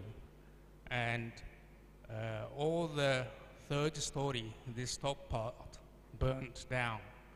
And we quickly rebuilt it as a second floor story. But 10 years ago, we decided to rebuild it as it was. And as I said, it was completed last year. So what should architects do in this disaster island? Well, as you know, lawyers, they handle the past. You know, the cases that we did something wrong. The doctors, they take care of your body, but once your body is mended, the doctors say you should go your own life, and you cannot consult with doctors. We architects are the only person who think with the people about the future.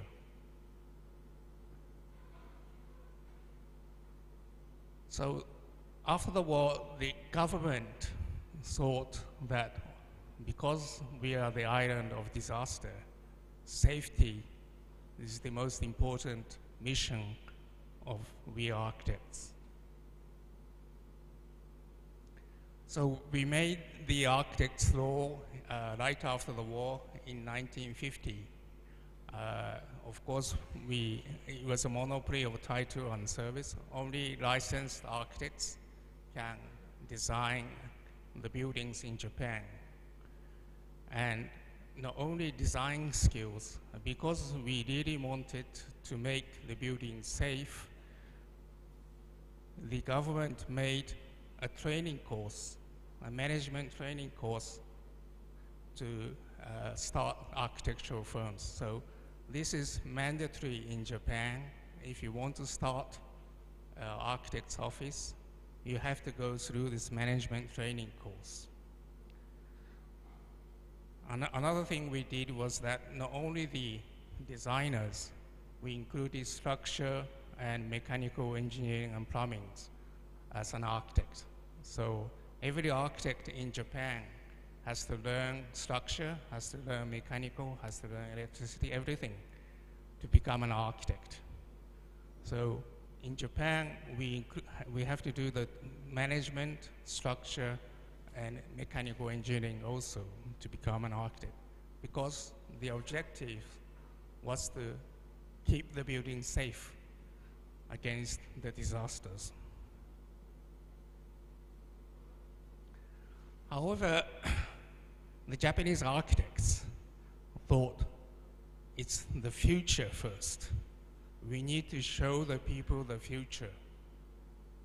So, like Kenzo Tange, I think everybody knows Kenzo Tange. This was made in 1960 for the Tokyo 2020, which is just 2 years after that now. 60 years in Japan is one cycle. It's the same as Chinese. So in 1960, he drew up a picture of Tokyo for 2020, and a very futuristic drawings. And based on this idea, we started to make so many buildings in Japan like this, the School of Tange. Maybe you have heard of metabolic architecture. Metabolic, the basic concept of metabolic architecture is that architecture should be like plants, that it should grow with the society. So all these buildings, the concept, although it never realized, was that you can add a new capsule here, you can add something here, you can add something here to suit the growing society. That was a metabolic architecture.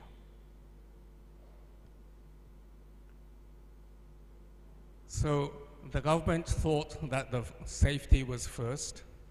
The architects thought that the future was first. What happens is that in Japan, what we call architects, we have 1 million architects in Japan. Of course, the qualification, we have first class, second class, and wooden class architects, but they're all architects, and we have 1 million architects. According to IAI standard, globally, there's about 1.4 billion in the world that we call architects.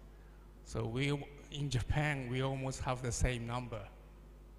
That is to keep the building safe.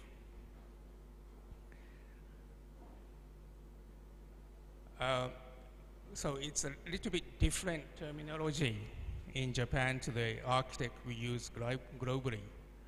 The first class architects is similar to the architects terminology globally, but it's still a little bit different because the first class architect has to go through the engineering and structure part. So we have 300,000 first class architects. They work in the construction companies, they work in carpenters, all the people who are involved in buildings, we try to certificate them as an architect.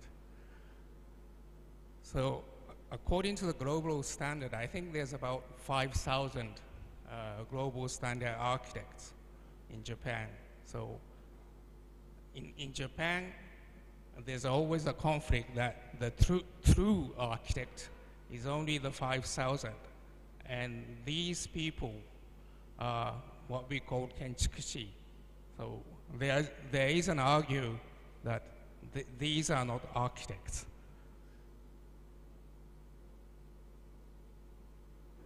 So the true architects in Japan is very world famous.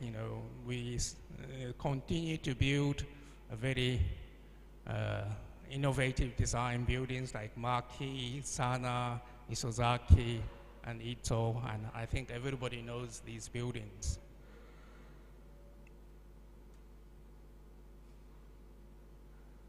However, now it's 7 years since the disaster, the earthquake hit us again, and the tsunami wiped all the cities clean. And like these two children here, we architects were at a loss what to do. We thought that we could save Japan with modern technology from the disasters, but this happened.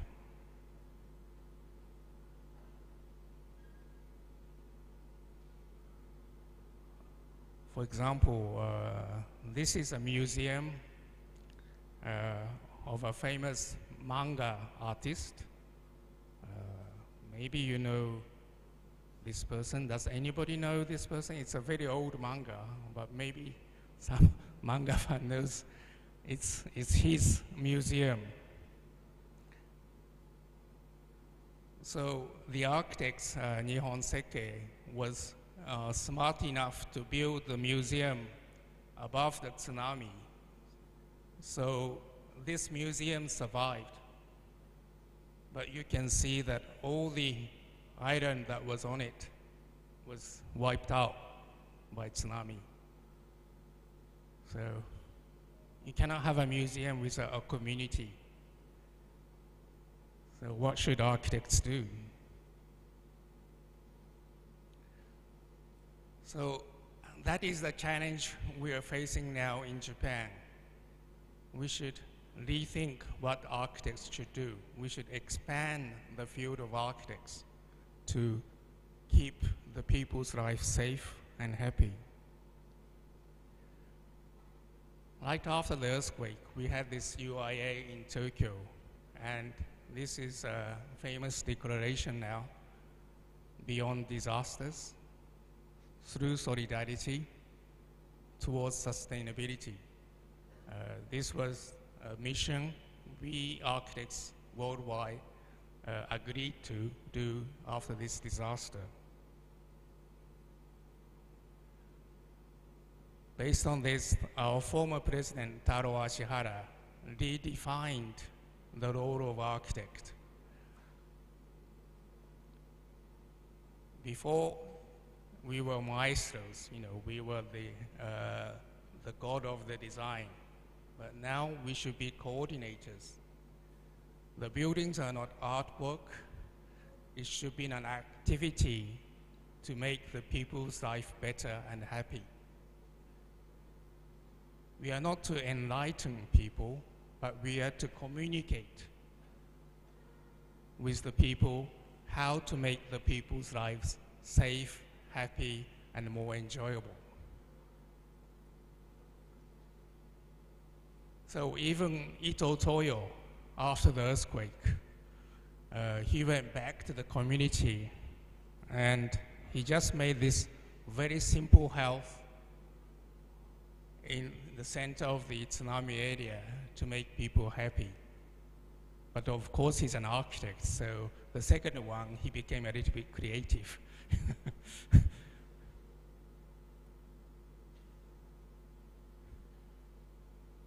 So this century, after all these disasters and the technology we have, the architect should be a community architect. We should go back to the community, organize the people, influence the people, and lead the people to a better life with a better space. We should become the leadership of the community, not just the designer of some artwork.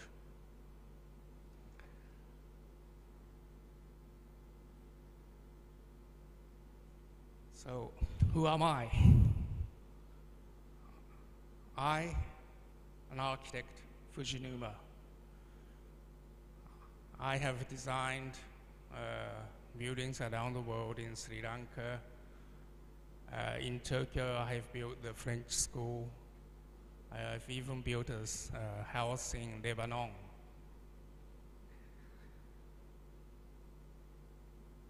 But I also have gone back to the community.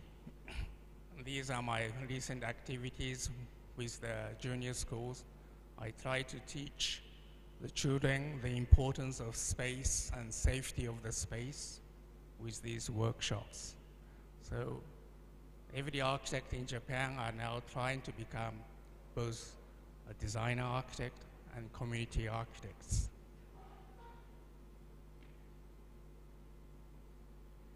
So join us. We need you as an architect to make this modern world safe with the technology we have against every disaster. The community needs we architects. I think this should be true for Indonesia also. And of course, as the chairman first said in the opening speech, the economy. This chart shows that the Western world, this one, it's not growing so much, but the Asian new economy is expanding rapidly. So we need you.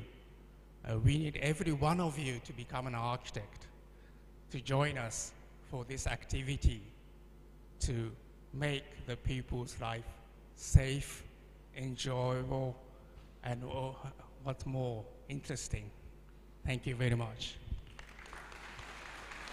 Thank you very much for the eye-opening presentation.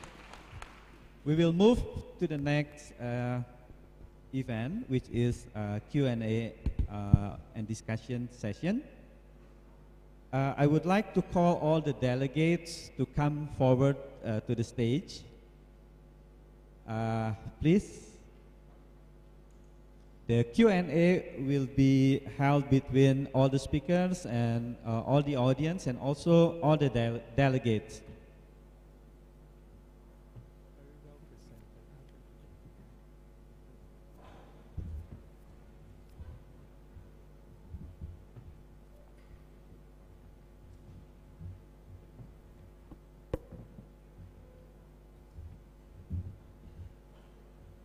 Okay, before we start, because we started late, I will ask for your permission to extend the session until 12:15. So we will end the session at 12:15. Is that all right?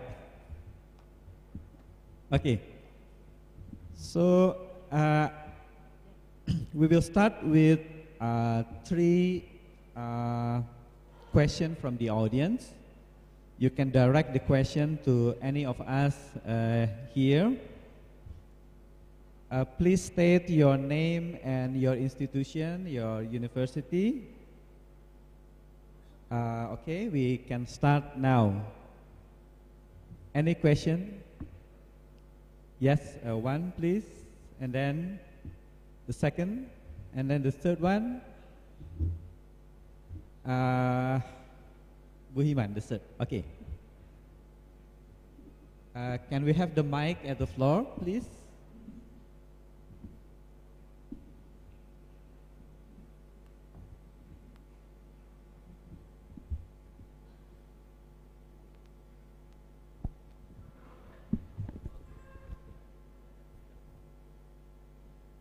Yes, we'll.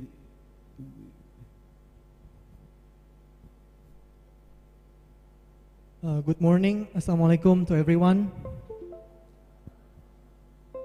My name is Afif from Indonesia University of Education. I'm a final year student.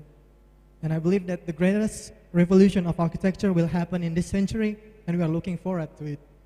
And my question is that I heard a story from my friend who got opportunity for student exchange to Japan. He told me that he drew a detailed engineering drawing for a building in Japan to complete his internship course because the built structure does not have a detailed engineering drawing.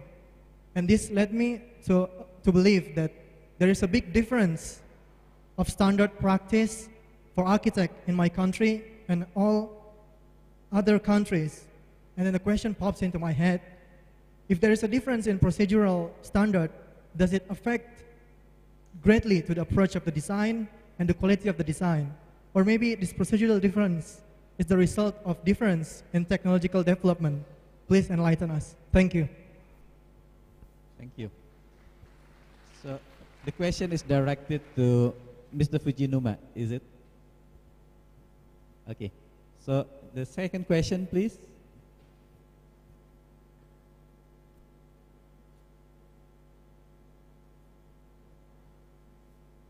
We have the mic to the second question.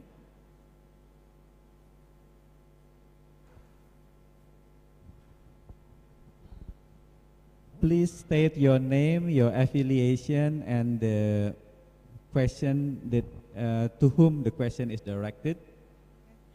Thank you. Yes, my name is Maya from Indonesia University of Education, and as we know, we study architecture to solve the community. And what architecture will be in the future, because as we know in Indonesia itself, we have so many problems like limited land use, the increasing of density and a slum area, and many will be more issues in the future. And Ms.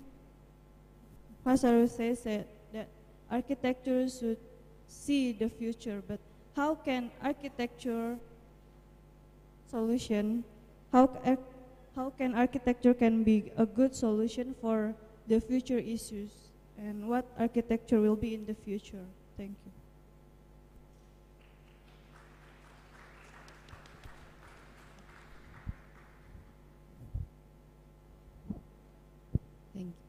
Thank you. My name is Himasari. I am from the Department of Architecture, Institute of Technology, Bandung.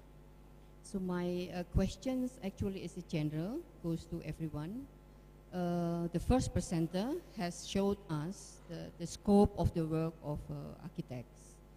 What does the professional practice expect actually from the education? Which part should be undertaken during the education, and which one is under the apprenticeship or an internship, and which one should be done under the professional association? So how do the scope of the work of architect should be distributed between education process and the professional process? Thank you. Thank you. I guess that question was directed to the first speaker. All right. And in general as well. All right. Okay then. Mr. Fujinuma, I think you're supposed to answer the first question.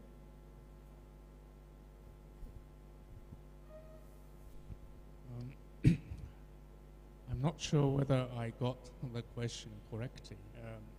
I think the question was, is the standard different in Japan? Well, the straight answer is yes. As I explained, in Japan, we emphasize on the safety of the buildings. So the education and the license includes structural engineering, and other engineering necessary to make a building. But as an architect, as a design architect, it's only, how do you say, the first part we learn. And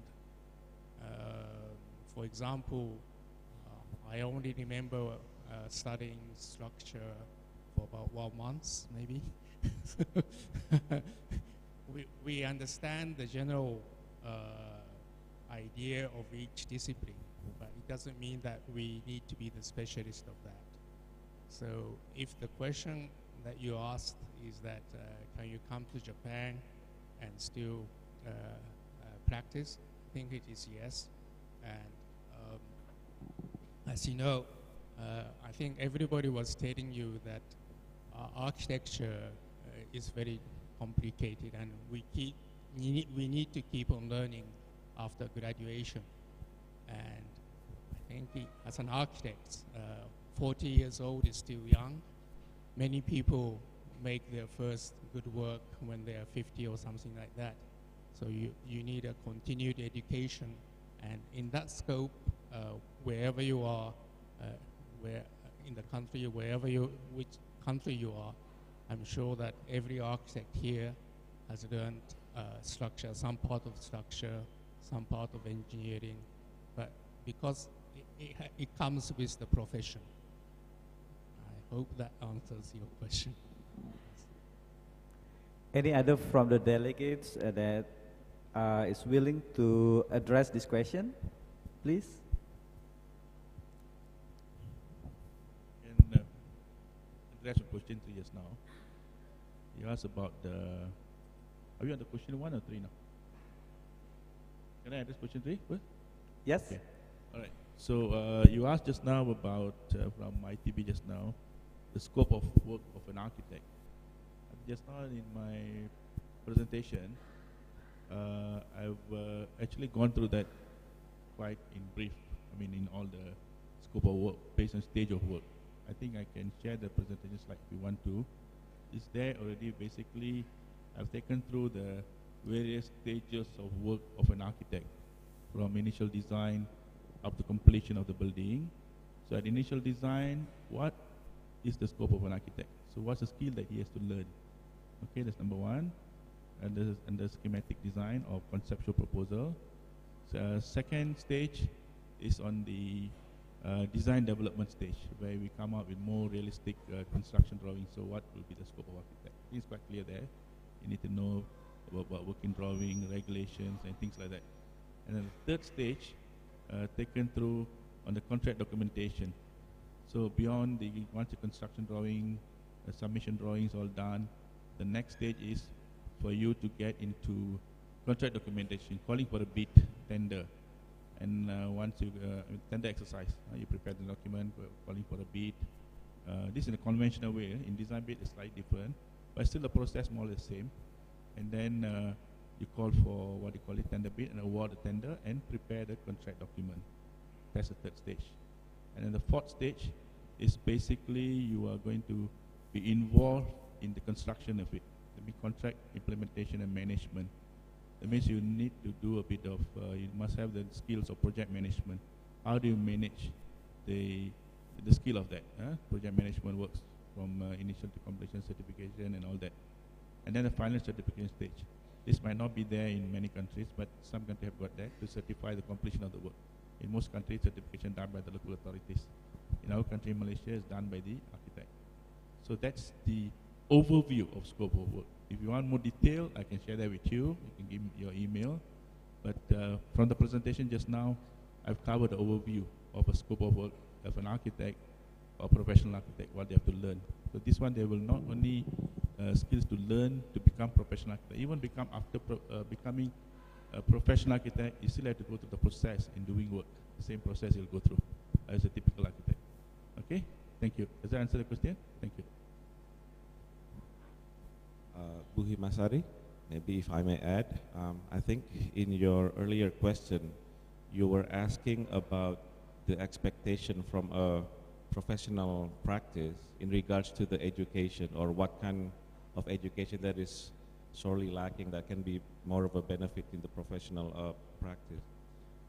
From my own experience as one of your students before, and I have taken practice now in the professional field, I think one of the lacking element in the education system right now is, one, I think, is critical thinking.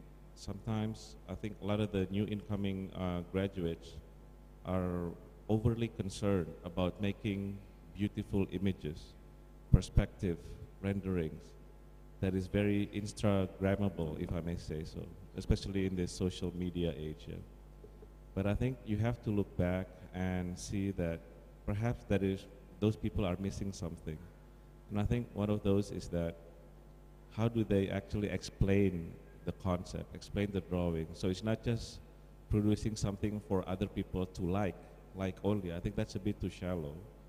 But can they actually explain the ideas further? And I think one of the critical tools that is missing in today's generation is the ability to simply sketch freehand sketch and not relying too much on software or supercomputers. Because we have a supercomputer right here. Everybody has one. No need electricity. You need to eat, yeah, I suppose, but no need super electricity and computers.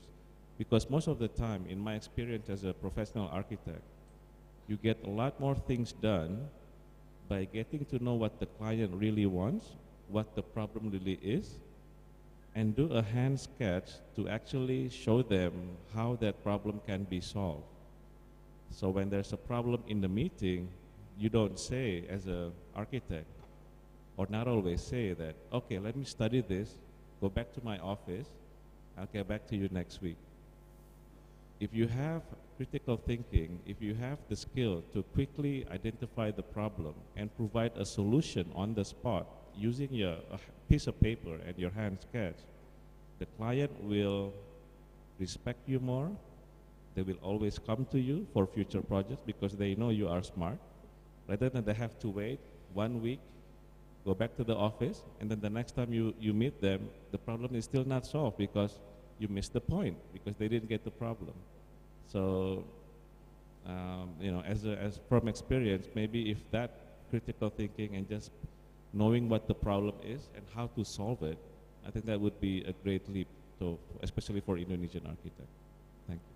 Thank you, Architect Chico. Let me come back to question number 2. If I may paraphrase, I think the question was, with so many issues and challenges in the future, what are the role of architecture in the future? So, anybody from the panels would answer that, please?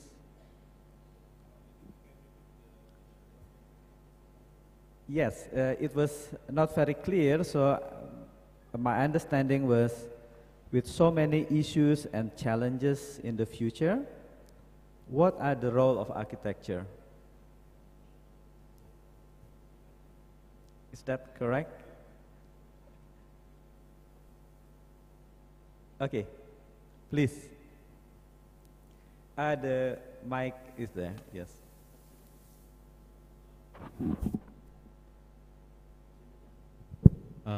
Okay. Now, when we talk of the future, none of us can foresee it. But one thing is very clear, and that is the role of architects is expanding.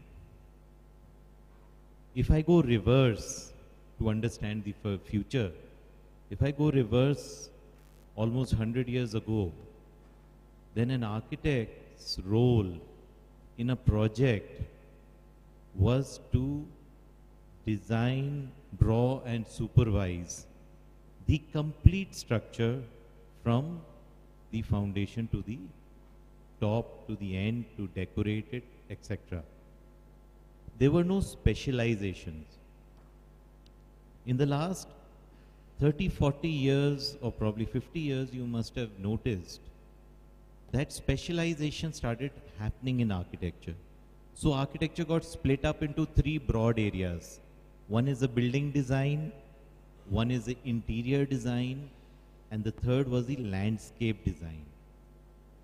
As projects grew in size, what started happening, and as technology started coming in, you started getting specialized services like lighting design. So in India, we have a lot of architects who are lighting designers. They design the lighting of a project. You have acoustical designers. They design the acoustics of a space. You have a variety of specializations now coming into architecture.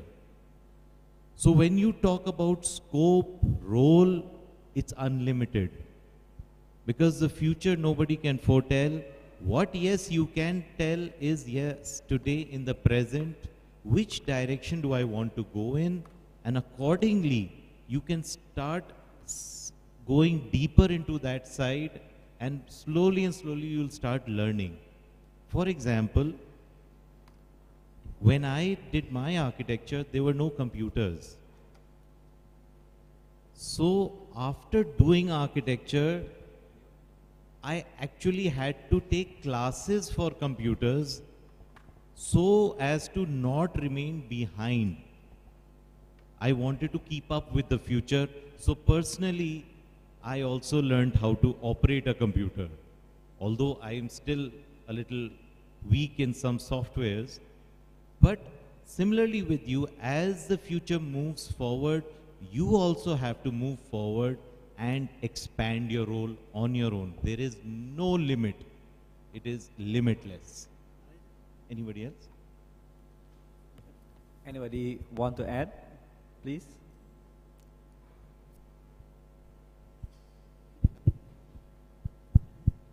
Okay, challenges and issues will always be there. As I explained earlier, there are a few of the challenges that, but most important thing, you look at the market right now. Right now, I think emerging economy are all in Asia. There's a lot of work actually there, out there. It's just that if you look at even in Indonesia, India, China, Myanmar, Philippines, Vietnam, this region is actually growing. For next 20 to 30 years, there's going to be a lot of work for infrastructure. At the same time, other emerging markets like Brazil, Middle East, part of Africa, all coming up. So actually, at our home ground here itself, in Asia itself, or in our own country, there's actually a lot of work. It's just that a lot of work right now, probably just because we are not prepared. I think most important now, we have to be more professional, build our capacity to take on large-scale projects. I think issues, challenges will always be there. I think the main issue right now, a lot of even medium-sized or large-scale projects are done by foreigners with collaboration. So what we need to do, we need to build our capacity. That means, as local architect, you got to build up, either individually as a team. Probably institute can play a big role here, whereby you can build your capacity to take on any size of job. Okay, you got the numbers, you got the project, you could do it.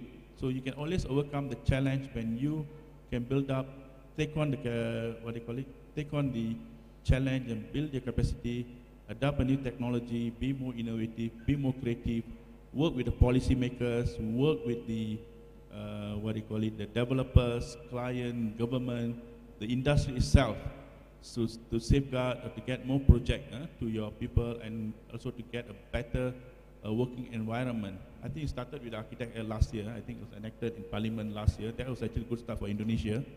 And going beyond that, you can create, of course, the institute or the board has to work, the industry itself to come out the various rules and guidelines which can help.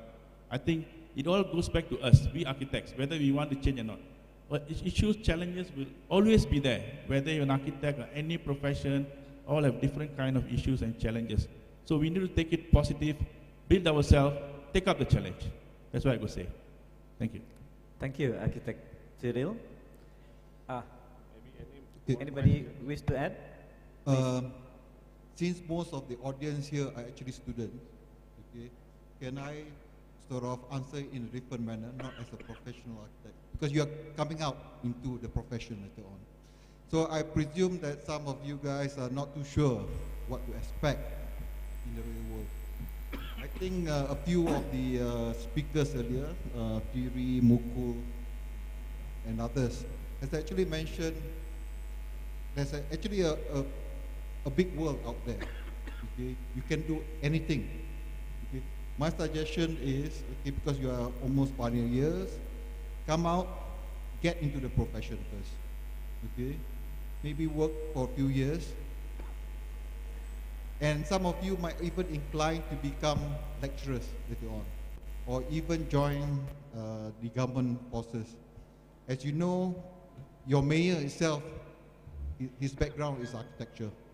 Okay, there's a big scope of work, but the main thing, I think, throughout the course of architecture from first year until your final year is about how you can contribute to the environment, how you can contribute to the people out there. And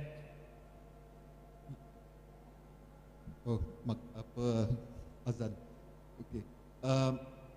You need to decide what you want to do, and from there the path is open to you and how you can contribute. As what Thierry has mentioned, okay, challenges will always be there.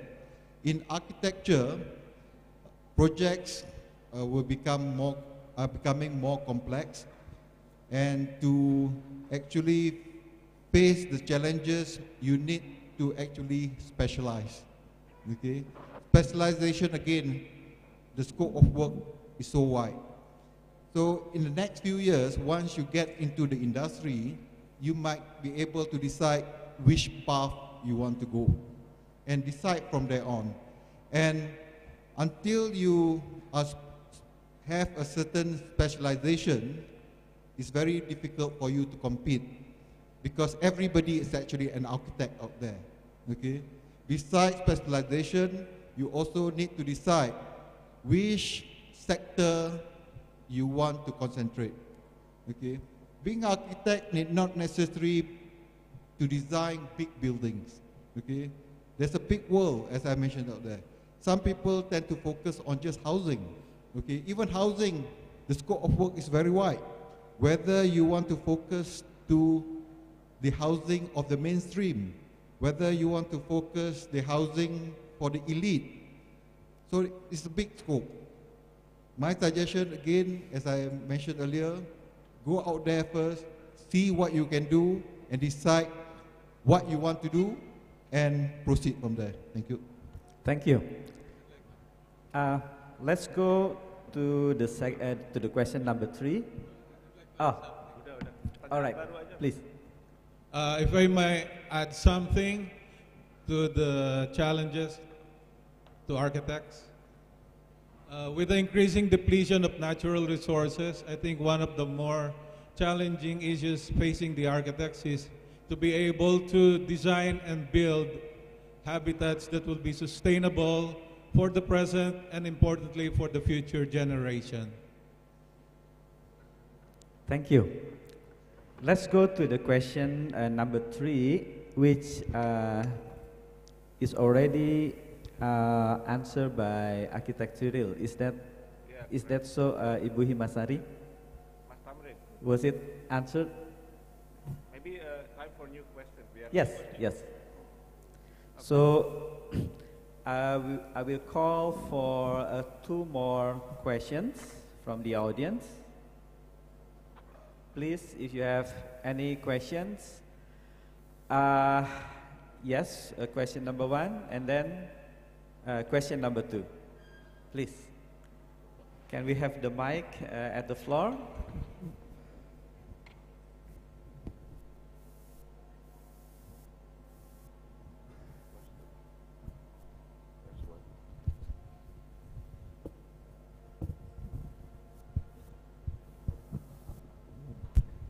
Okay, thank you. Good morning.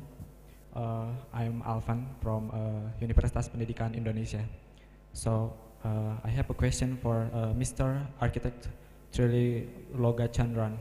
So today we talk about the architecture as professional practice, but there is other work field of architecture, like for example, research of architecture, lecture, building material supplier, and architectural writer. So the question is, will Arcasia accommodate this of other field of architecture and back to ASEAN Economic Community?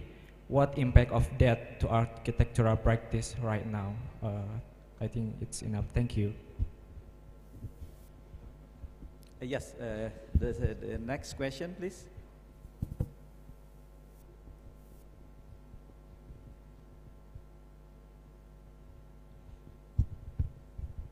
Good afternoon, my name Aswin from ITB and also member of Indonesian Association of School of Architecture. I would like to ask whether in your association, in your country, have an experience how to deal with the segregation of the School of Architectures. In Indonesia, we have 264 School of Architecture, and 5 of them is conducted so-called polytechnic. so not a bachelor, but a polytechnic. How are we going to standardize the competencies or the capacities? Which one is belong to the Bachelor of Architecture? Which one is belong to, for example, polytechnic?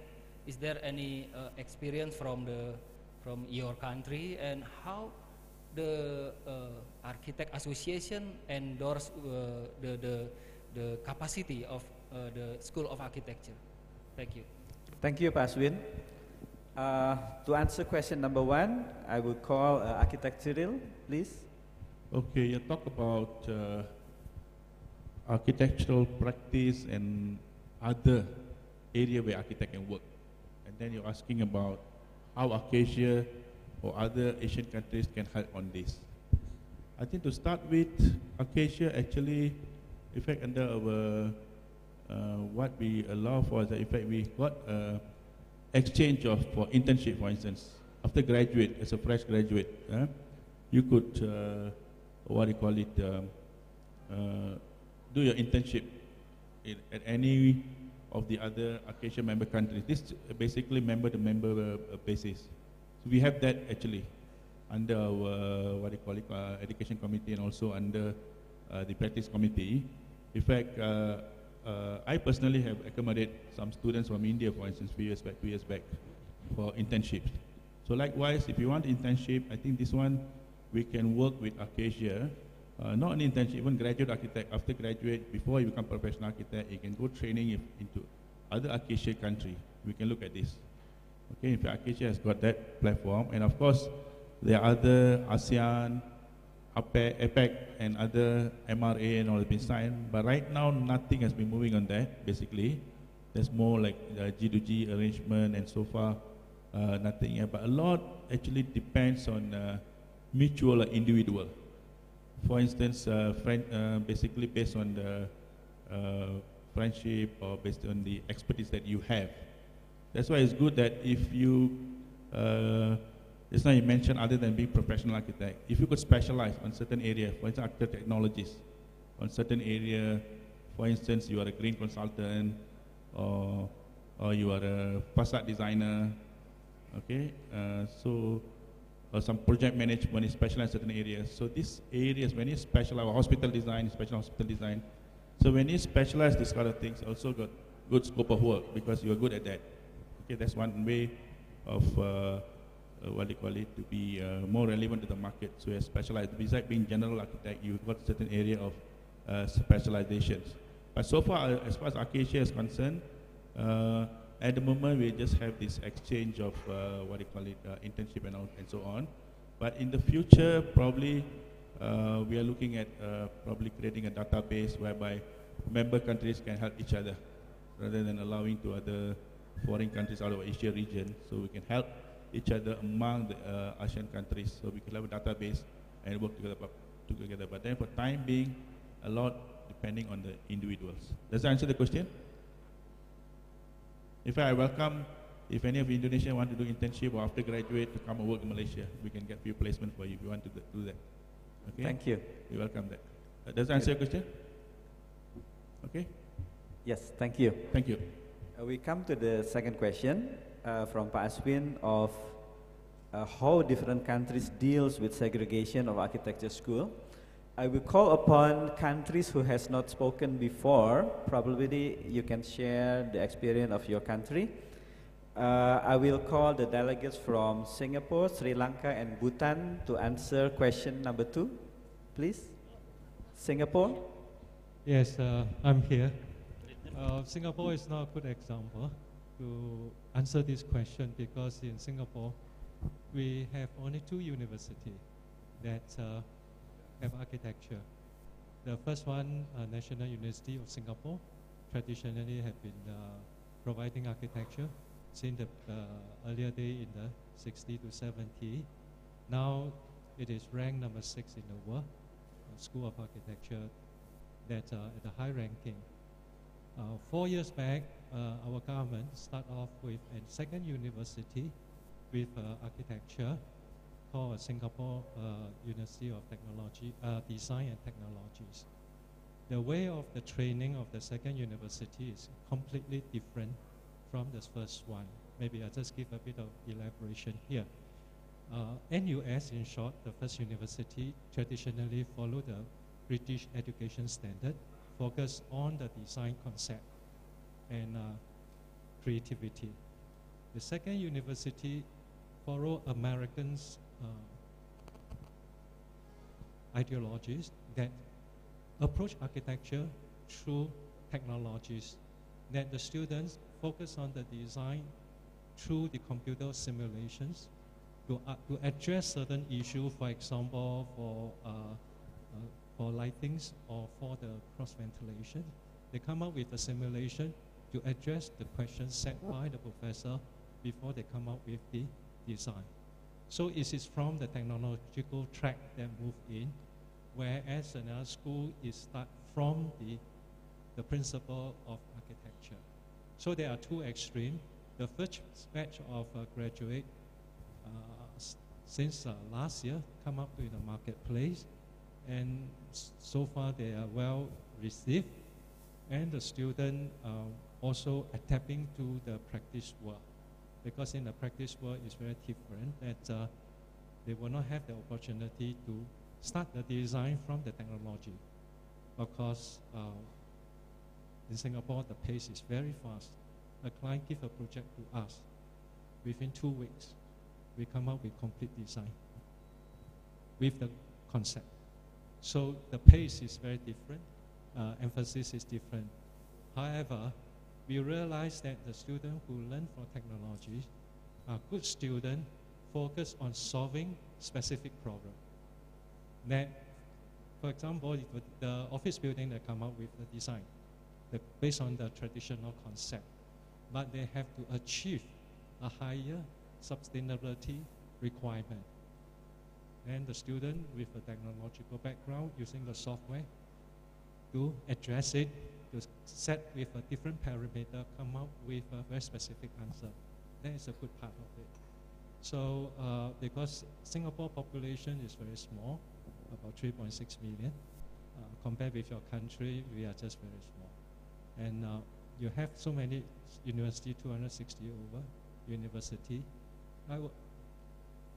My experience tell me is that maybe some of the school can be specialized in certain area and drive on it, so that you have a wide pool of graduate, but focus on different area.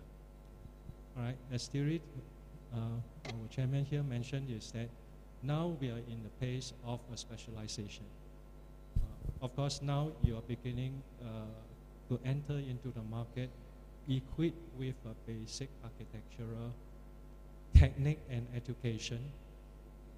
So once you go to the market force, you will realize that over time, maybe in a few years' time, you have to move into a specialization. That you have to choose one of the area to excel it, because in the current practice environment, that the broad experience is important, but now the focus is on the deep skill set. You must have a very deep skill set. You must be very good in certain area to be competitive and in the practice environment. So I think maybe here is one of the experience that I can share, that as one of the presenter from Thailand, after graduation, become first. Don't rush into it. Go through first 3 years of work experience and decide where your strength lies before you go into specializations. And once you go into specialization, you have to go to the deeper end of it. You must be master in your area. Then you will be one of the great architects in the future. Thank you. Thank you. Let's hear from Sri Lanka.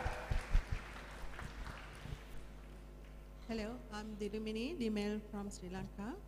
And we have two recognized architecture schools in Sri Lanka. One is the state-owned university that is called University of Moratuwa, where I come from. And private school that is called City School of Architecture. private school, earlier it offered a diploma, but now it is affiliated with a foreign university, UK university, and now they offer a degree program as well. And after completing the 5-year course at the University of Moratuwa, that is a state university, they have to complete 2 years of internship under experienced chartered architect. So, and while after doing it, they get the chartered professional practice status. And from the private school, City School of Architecture, they have to study 7 years, first 3 years full time, and then year out, and then again 3 more years part time. And they also have to sit with the professional practice exam conducted by the Sri Lanka Institute of Architects. Both schools have to come to this and face this professional practice examination in order to become a chartered architect, qualified architect to practice. And from recently we have started developing, there's a special board under architectural education working towards the cross-border practices with the Arcasia committee, and we are working the procedures towards that in the current these days, this situation. So Thank you. Let's hear from Bhutan.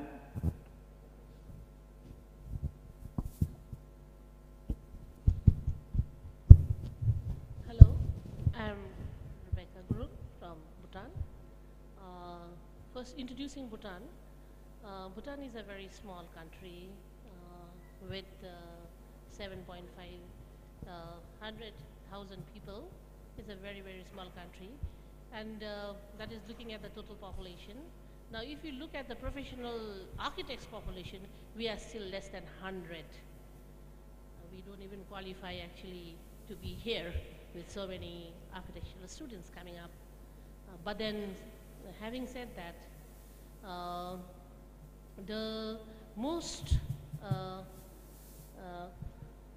say valued profession to go and study a subject for a very bright student in Bhutan is, over the 10 years, it has always, they have chose the architecture, to study architecture as their subject. And we have not, we do not have so many universities or architecture schools in Bhutan. We have one faculty, which is under a technical institute, engineering institute. And it's just been 3 years that we have started the faculty, and our first students are still in 3rd year. And we have followed the curriculum, borrowed or followed or being guided by the Indian process of education. So we are following the process. So our architecture study is for 5 years. Then after they get the degree, before they start their professional practice, they have to work 3 years as an apprentice under a senior architect. Then only they get to go and practice on their own. Coming to cross-border practice, we totally we do not encourage people to come and practice in our country, because not because we are selfish and we want to protect the profession, it's because the architecture in Bhutan, the type of architecture that we are preserving in Bhutan is totally traditional Bhutanese architecture. So we, instead of having the international, following the international guidelines and all, we follow traditional Bhutanese guidelines to do our buildings, to do our structures, and in the near future also, I don't think so, we will welcome any cross-border practice to happen in our country. Now, coming to, I think this forum was to, the background of this forum was to how to retain architects in later time to keep on being an architect until you die. Because the scenario, it seems like that after here in Indonesia, seems like after getting your degree, then it's very difficult to retain young architects in the profession. So what I would like to see here, coming from a very humble country, and I think nobody has seen me in a journal also, like Jaha Hadid and all. I'm doing my own job, but I'm still an architect. I've been doing my job as an architect since I passed out for last 27, 28 years. So what encouraged me to keep on holding and keep on practicing as an architect in a very small country with very small work, with very small number of clients, is I always, as my philosophy was, no client is too humble for me. No material to work is too humble for me. So that way, I think we could go ahead and everybody could hold on being an architect till the end, you know. So thank you very much. Thank you. I hope I have not left anybody out, but time is up. I'm sorry. All right, one last remark.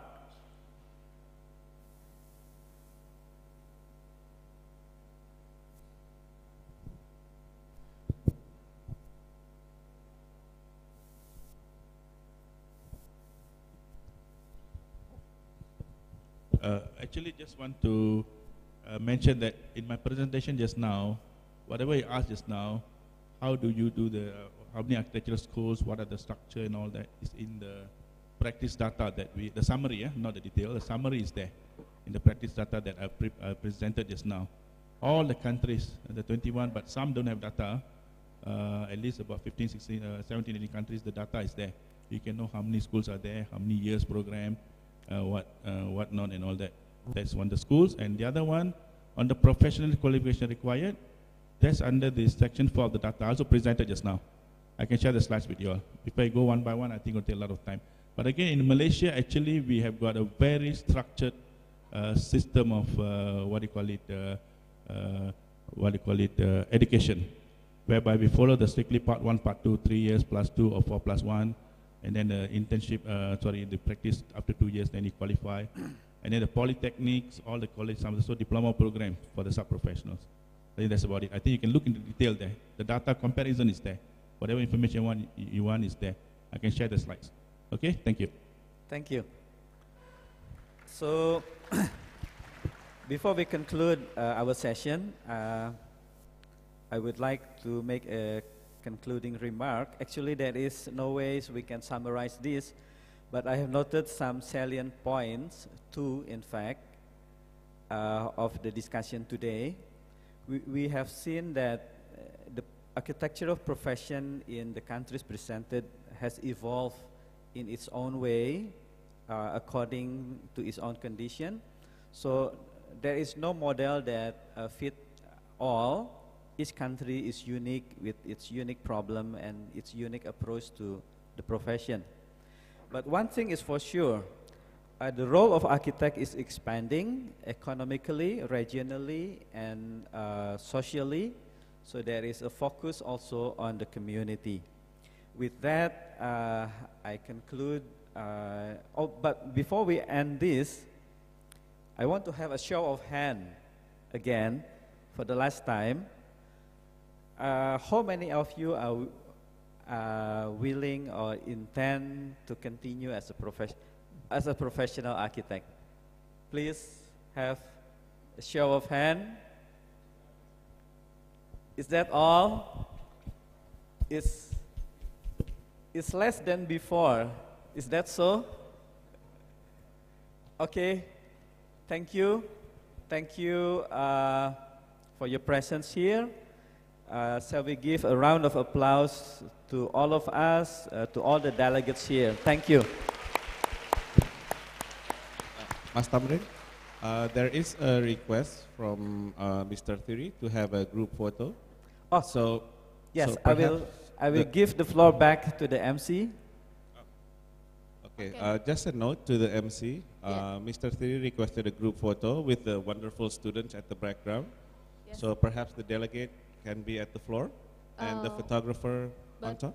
Before with the audience, first I will invite the head of all of the head of study program to take the photo with you all on the stage. So for all of head of architecture study program, we would like to invite you to come to the stage to take the photo with all delegates. Please.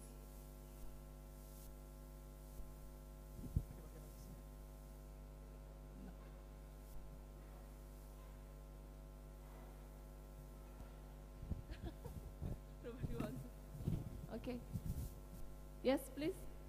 To come forward to the stage to take the photo with all delegates.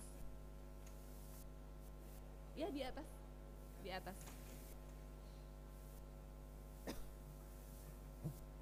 Atau di atas aja mungkin delegatesnya duduk.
Okay, thank you.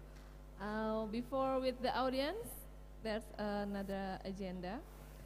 We would like to invite Architect Robi Dwiko on behalf of heads of architecture study program in West Java to give the token of appreciation to all delegates, but just symbolize. So we kindly invite Architect Thiri to receive it. Architect Robi, please come forward.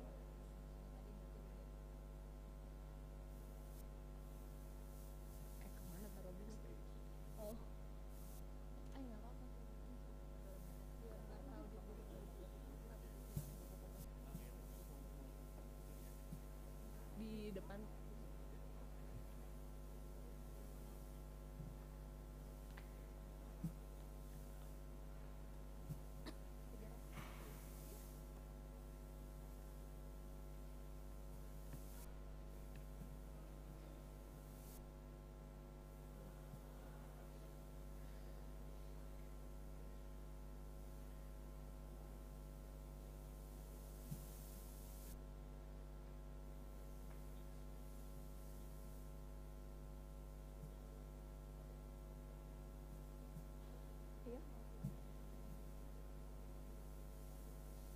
Yes, please Architect Robi Dwiko and Architect Thiri to receive it in the center.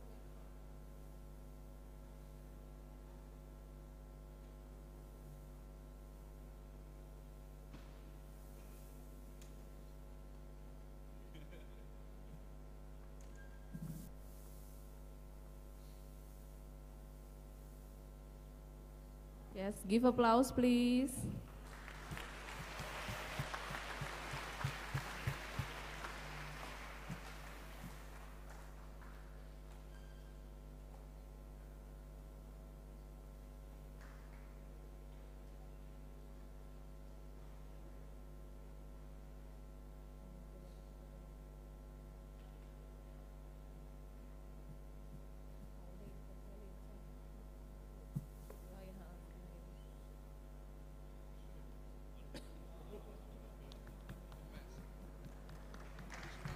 Okay, now all delegates can please be seated in front of the audience to take the photo with all audience, yes.